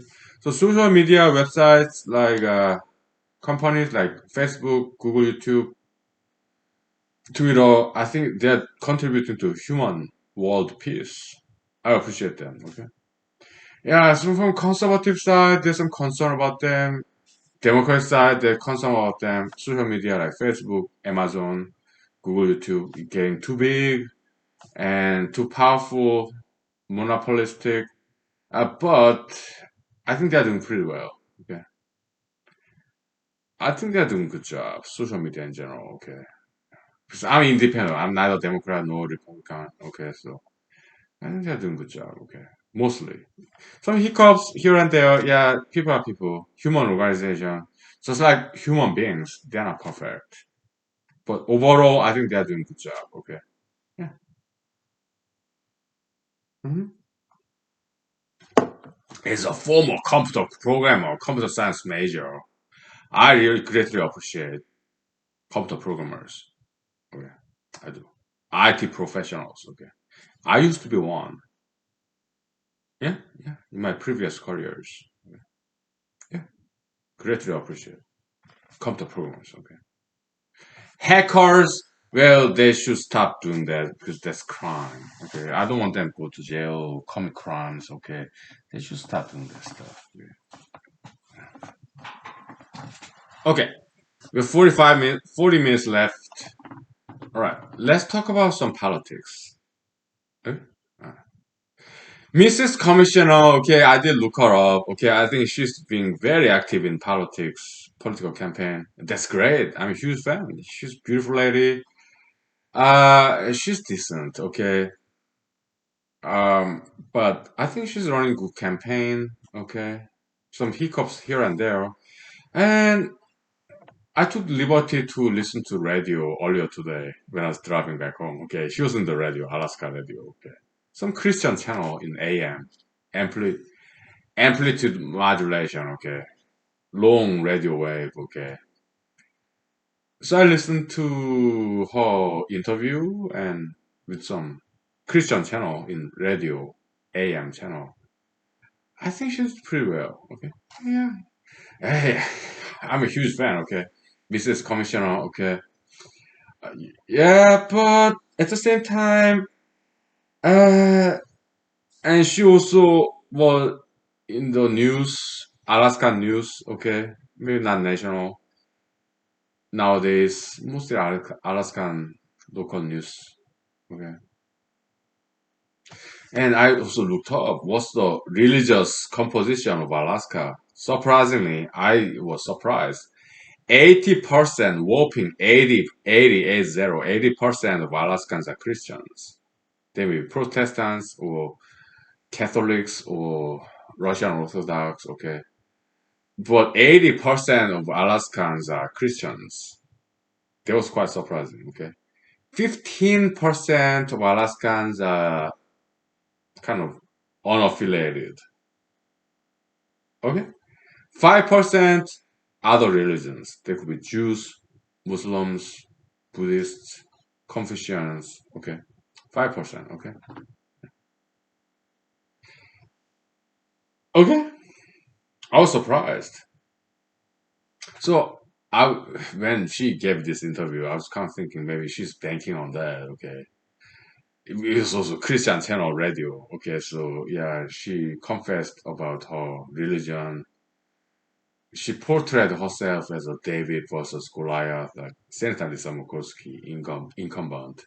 So she portrayed herself as a David going against Goliath and Senator Lisa Murkowski, establishment incumbent. Okay. Okay, okay, okay. But I mean, she's also co-pastor of some church, Christian church, Pentecostal related. Okay, with her husband. Okay, Mr. Chip. Well, whatever. Okay, I'm not in liberty to pronounce their names. Okay, because she's not that big yet. If she could become very big as a senatorial candidate from Alaska, I still don't want to pronounce her names. Okay, because I'm kind of protective of her and her family.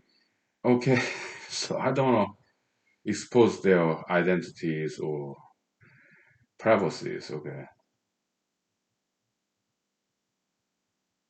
so she portrays herself, her campaign as Goliath, David versus Goliath. Okay, but so she is a co-pastor of some church. Okay, with her husband, and my reaction is like, she should know better. Okay, Goliath versus David versus Goliath. Okay, David was a shepherd. Okay, so his brother. Well, first of all, she's female. David was a male. I mean, David and figure, yeah, it could be female or male. I get it. Like back in the days in France, Jeanne d'Arc, very much David versus Goliath. Okay, I get it. Okay, I'm just kidding. Okay. So yeah. So, but I think she should know better. Okay. David versus Goliath. David was a shepherd. He was young teenager. He was not even a soldier. Okay. His brothers were soldiers in Israelite army against Palestinian army, and Palestinian soldier Goliath. He was tall, big, muscular, with big, long sword. Okay. David, he was not even a soldier. Okay. Yeah, I mean, Mrs. Commissioner, yeah, she's brand new in politics. Okay, so there's some analysis there. Okay, maybe some legitimacy there. Maybe. Okay. So, yeah, David versus Goliath. It's like kind of John d'Arc. Joan of Arc. John d'Arc. Okay. French. Alright? But she was nobody, okay? She was a virgin and she was not, she was female. What year was that? 1600s, 1700s. Jeanne d'Arc of France. Uh, She was not a soldier. She was very Davidan, okay? And she was daughter of peasants, okay? Farmer's daughter, basically, okay? Yeah, he was there. So, two Davidan female in France. I think it was before French Revolution, okay? Jeanne d'Arc. It was, I think it was before French Revolution, maybe 1700s. When was French Revolution? I forgot. Okay, maybe late 1700s. But Jeanne d'Arc of France, truly Davidan female. Okay, farmer's daughter. Okay, there was not French Revolution. I think it was way before that, maybe 100 years before that. Okay, it was between war between Great Britain and France. Okay, like we have this. What's that? Some French red wine, like Bordeaux, whatever. Yeah, whatever. Burgundy. Yeah, Burgundy, something like that. Okay, so Burgundy. Okay, that name came up back in the days. Okay, so whatever. So David, okay, he was a shepherd, Jesse's son, youngest son. Okay, youngest teenager. He was shepherd, taking care of his sheep against lions. Okay, he was not in the army, Israel army. Okay, and he saw Goliath, and his older elder brothers were afraid of Goliath, and so was the rest of the Israel army. Okay, so that's the backdrop, backsetting, context of David versus Goliath, and David volunteered. Okay, because nobody else wanted to go against Goliath, Mr. Goliath of Philistine. Okay, and somehow Shepherd David met the first king of Israel, King Saul. Okay.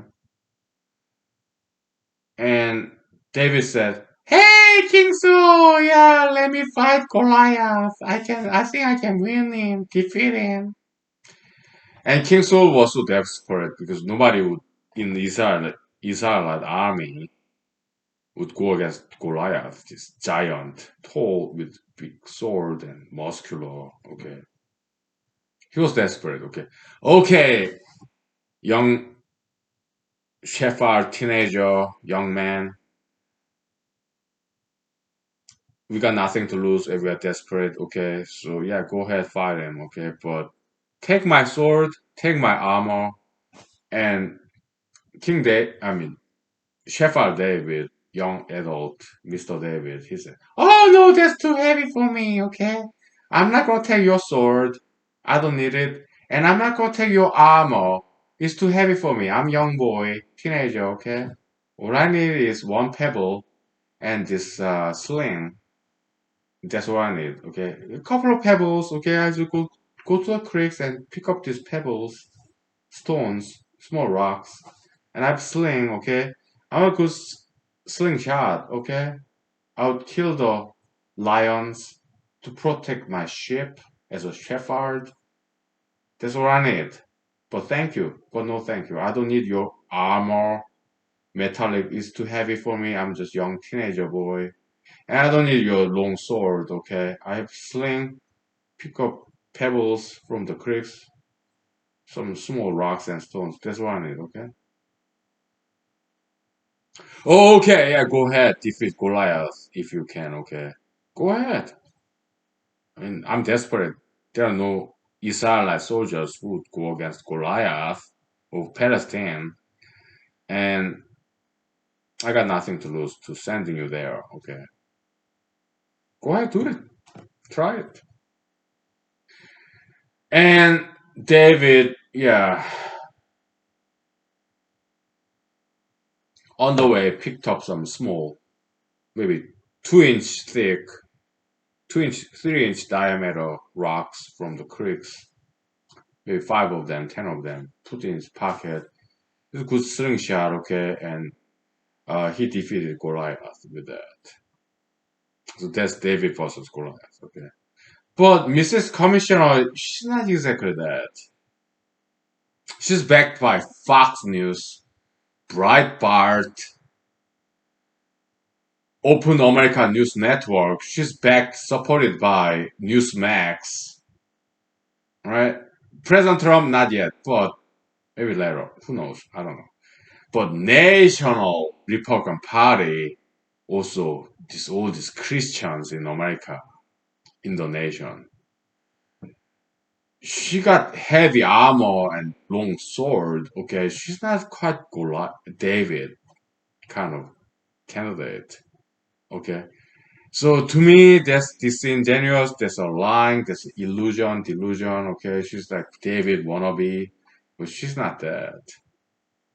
Okay, and Alaskans they know because Alaskans are smart people. Americans they know too.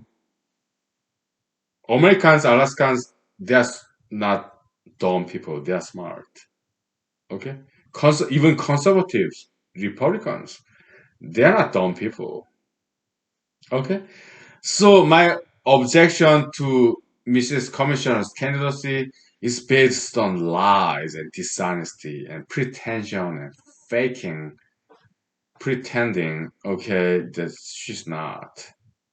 Okay, and I'm not the only one who think that way. Okay, I'm not the only smart person. Alaskans, Americans, or people in the world, they are not dumb. Okay, so I think her campaign is based on lies and dishonesty. Okay, but people in the world, we are not that dumb to be deceived by her campaign. Okay, so I'm like, Mrs. Commissioner, I'm a huge fan of yours. I cannot get enough of your interviews. Okay, I'm your followers. Okay, because huge fan. You're very entertaining. You're kind of cheerleader candidate, kind of feel good candidate. Okay, very good looking. Okay, photogenic. Okay, I get it. I'm a huge fan, Mrs. Commissioner. Okay, but some commentators, some critics about her campaign, she's kind of regurgitating all this campaign narrative again and again and again. Okay, and U.S. senatorial campaign, U.S. senatorial race in Alaska primary that's 1 year and 2 months away. If she keeps on repeating this campaign narrative, kind of, some commentators said, yeah, platitude, same old, this whatever, okay, Republican Party agenda, okay. If she keep repeating that, yeah, it's not gonna go very far, okay. People get fed up with that stuff. So her campaign managers, I guess, and herself, Mrs. Commissioner, quite recently changed the rhetoric. It's jungle primary, Alaska. I think it's very cool. I initially opposed it, but I kind of grew fond of it. Okay, jungle primary. Possibly theoretically, there's some theories like Senator Zamkowski was behind it. Maybe. Okay. But still, yeah, Alaskan voters, they approved the jungle primary. Okay. So next year, come August 2022, yeah, primary, it will be all party, jungle, open primary. Okay. They can vote for Democrats, Republicans, Independents, whoever. Okay. Very experimental, and I like it. I support it 100%. Very Alaskan, experimental, independent.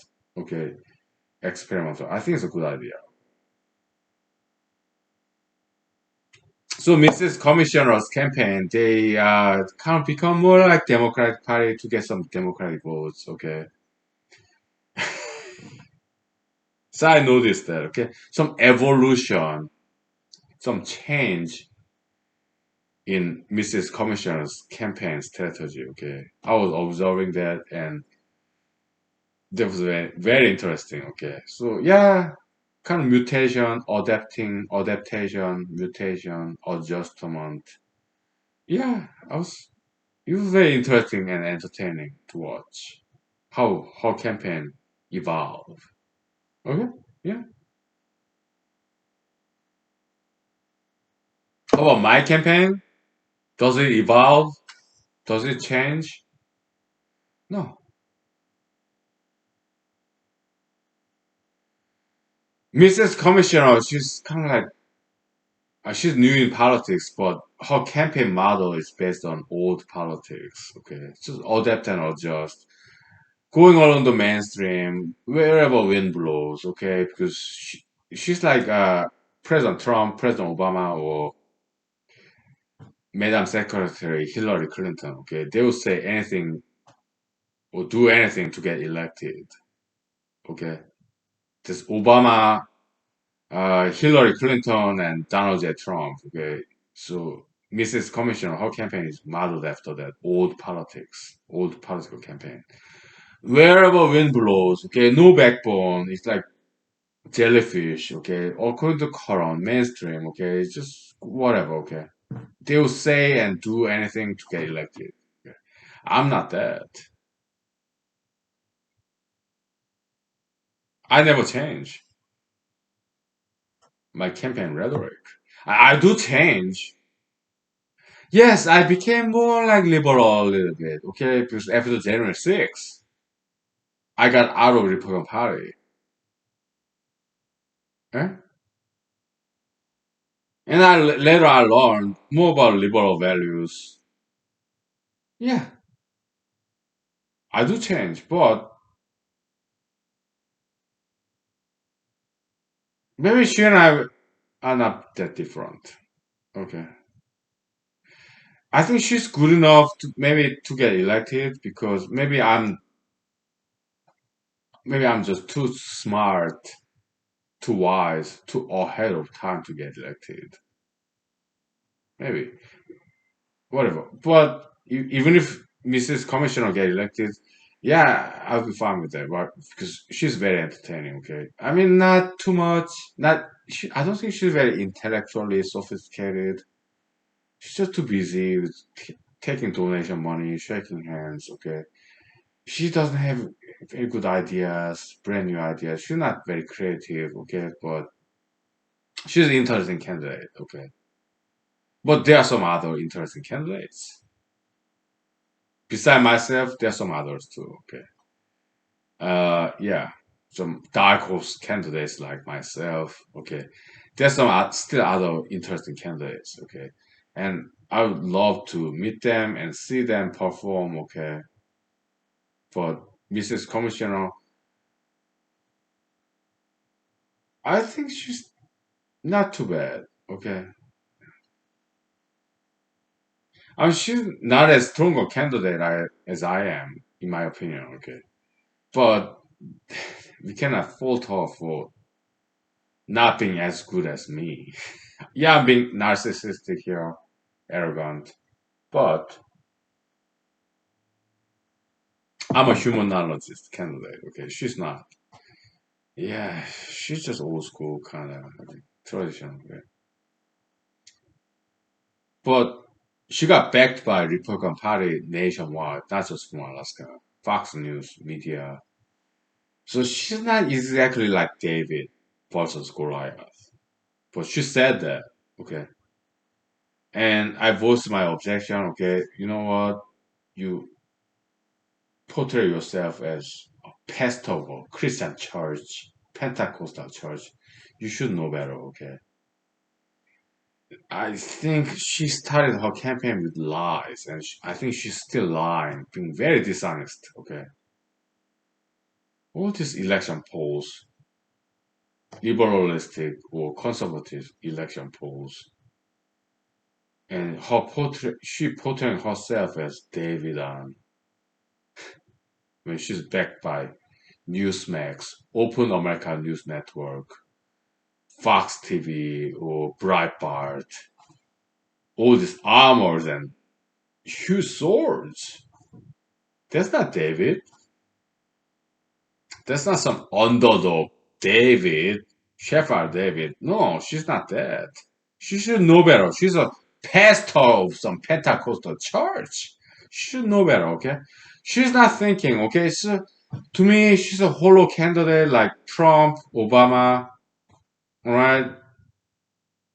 She's lying and she doesn't even realize she's lying, okay? She's like this, this some brainwashed, this Republican Party, put some not so whatever.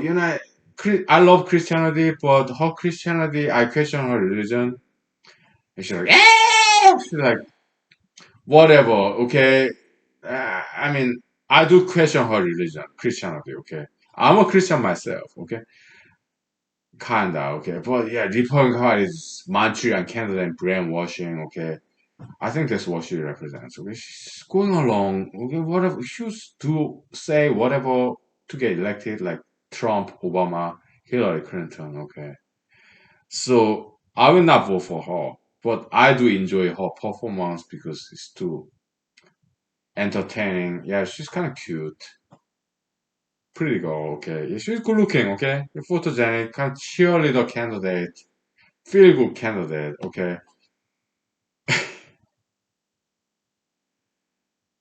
I have no problem with her getting elected. I will enjoy the show as a U.S. Senator from Alaska, Mrs. Commissioner getting elected. I will enjoy that, okay? No problem, okay? But at the same time, I'm not gonna vote for her, okay? Why? I don't think she's smart enough, okay? She's too obedient to Republican Party platform, okay? She's too obedient to Christian platform too. I'm not being sexist. Yeah, she's female, Mrs. Commissioner, okay?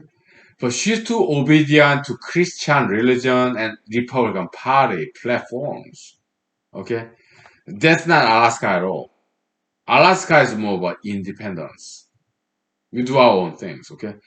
Some news articles, she said, oh, I'm strong, Alaska is independent. Again, a lie. Falsehood, okay? She's a Republican Party puppet. Republican Party slave. Servant. She talked about servant leadership, okay? I'm like, where does she get all this idea of servant leadership or independent, Alaska independent? Maybe she been reading my articles or watching my channels. I would encourage her to do so, okay? Because she had better chance to get elected as U.S. Senator next year, okay? Yeah, learn from me, please. And yeah, be a better candidate, be a better senator. Learn from me, no problem, okay? But please stop lying. Because lying politician, okay, that's not good for Alaska or America or the world, okay. If she continues to lie, she should not be elected, okay. A campaign based on dishonesty, as far as I can tell by now, I think that's where her campaign is going. She's not independent. She's Republican puppet, Republican slave, servant. Okay, servant leadership. I don't think that's what she is. She's elitist. Okay, I think she thinks of herself better than any Alaskans. I don't think she's kind of she's open to learning. Okay, I don't think she's open to learning from Alaskan commoners like me. Okay, I don't think so. She's an elitist. I think she's clueless, Mrs. Commissioner. I think she's full of herself. I think she's disguising herself, lying, all this falsehood. Okay, I think her entire campaign is based on lie, falsehood, dishonesty. That's my impression, and I'm not the only one who's recognizing this, who's observing this. Okay, some Alaskans are observing her lies and dishonesty, and outside of Alaska, some other states of America or other parts of the world. So the more she talks, I think the more she's undermining her own campaign. Okay. What I recommend to her campaign,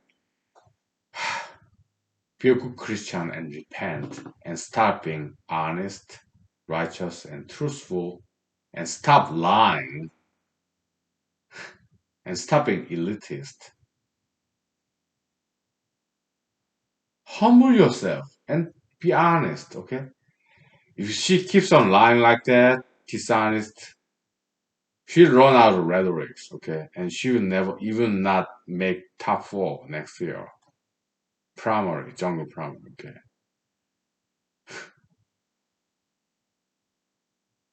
I hope she repents. Yeah. Her campaign people too. Oh, her campaign managers from Governor Dunleavy's campaign manager, Trump, President Trump's manager, okay? She get all this endorsement from National Republican Party, Alaskan Republican Party. Yeah, I think she's becoming more like Goliath and less like David.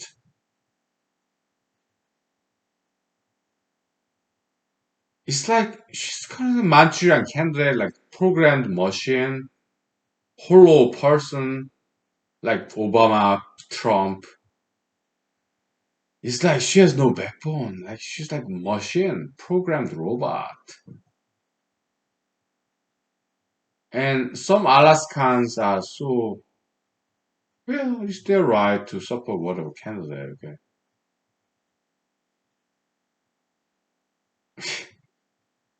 Manchurian candidate, right? Programmed response, robotic, brainwashed. Okay, I think that's what her campaign stands for. I think that's what her campaign is. Manchurian candidate, programmed robotic response, idolatry. That's my impression. I could be wrong. Okay, we'll take 5 minutes break, please. Okay, we have 15 minutes left. After 5 minutes break, we'll have 10 minutes left. Okay, we talk enough about her campaign. Okay, and we start talking about my campaign. How about that?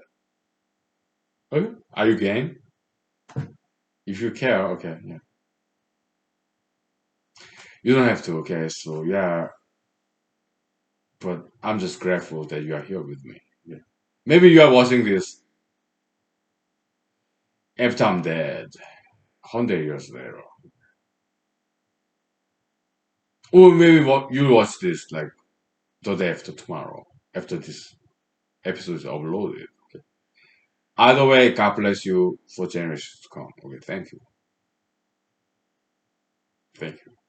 We'll take 5 minutes break. I need some local rest. Then we'll talk about my campaign. Okay, if I may, please. Thank you. With your indulgence, okay? Right. 5 minutes, please.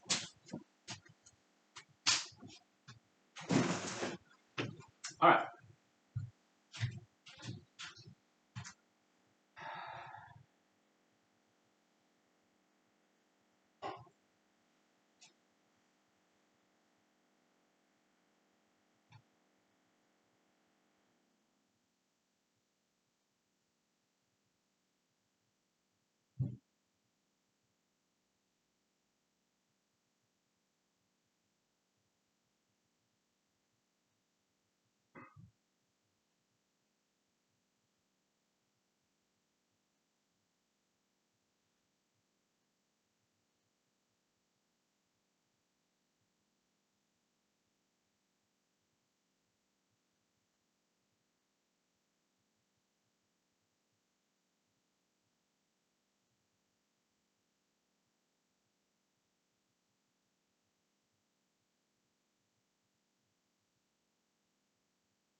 Okay, how many minutes do I have? Maybe 3 minutes left.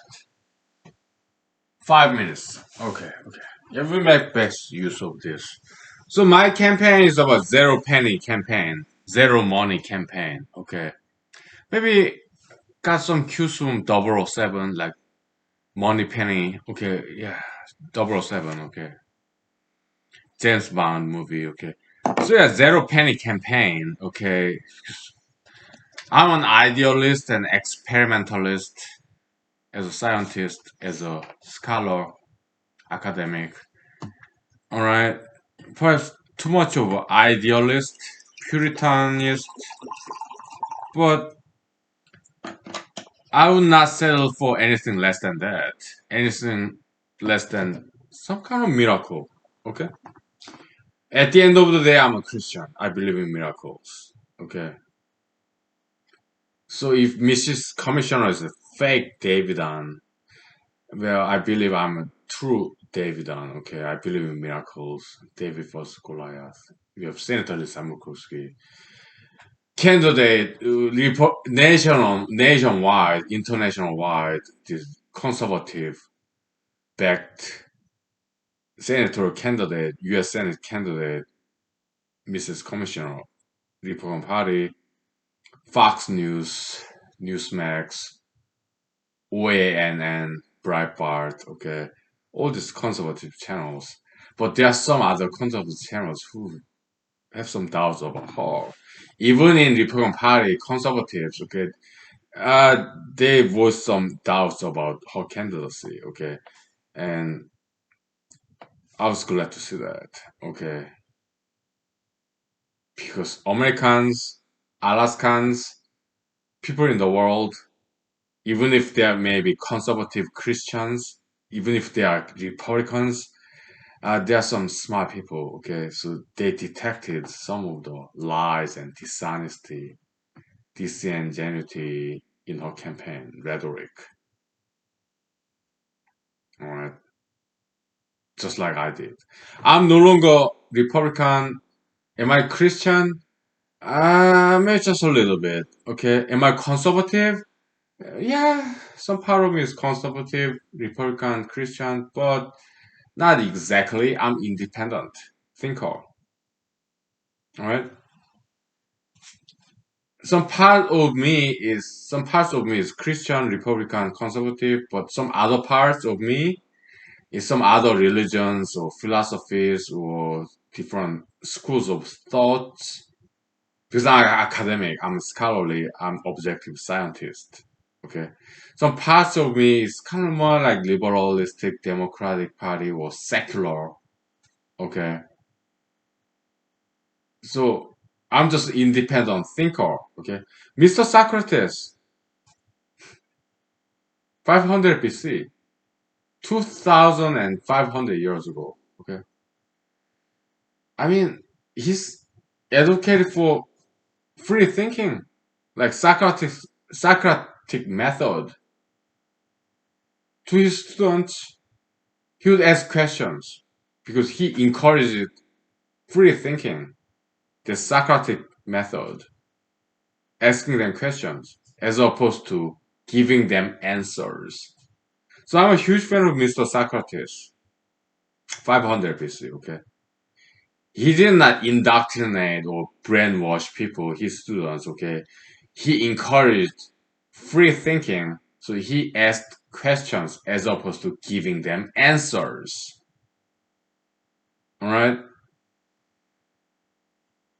I'm kind of that way too. I'm a good student of Mr. Socrates. Okay, so episode 4,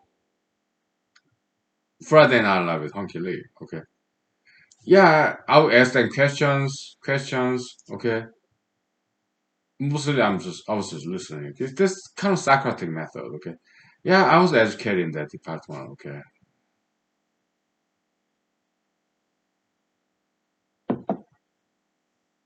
here in human series, it's just me. Okay, it's tape recorded. It's not live.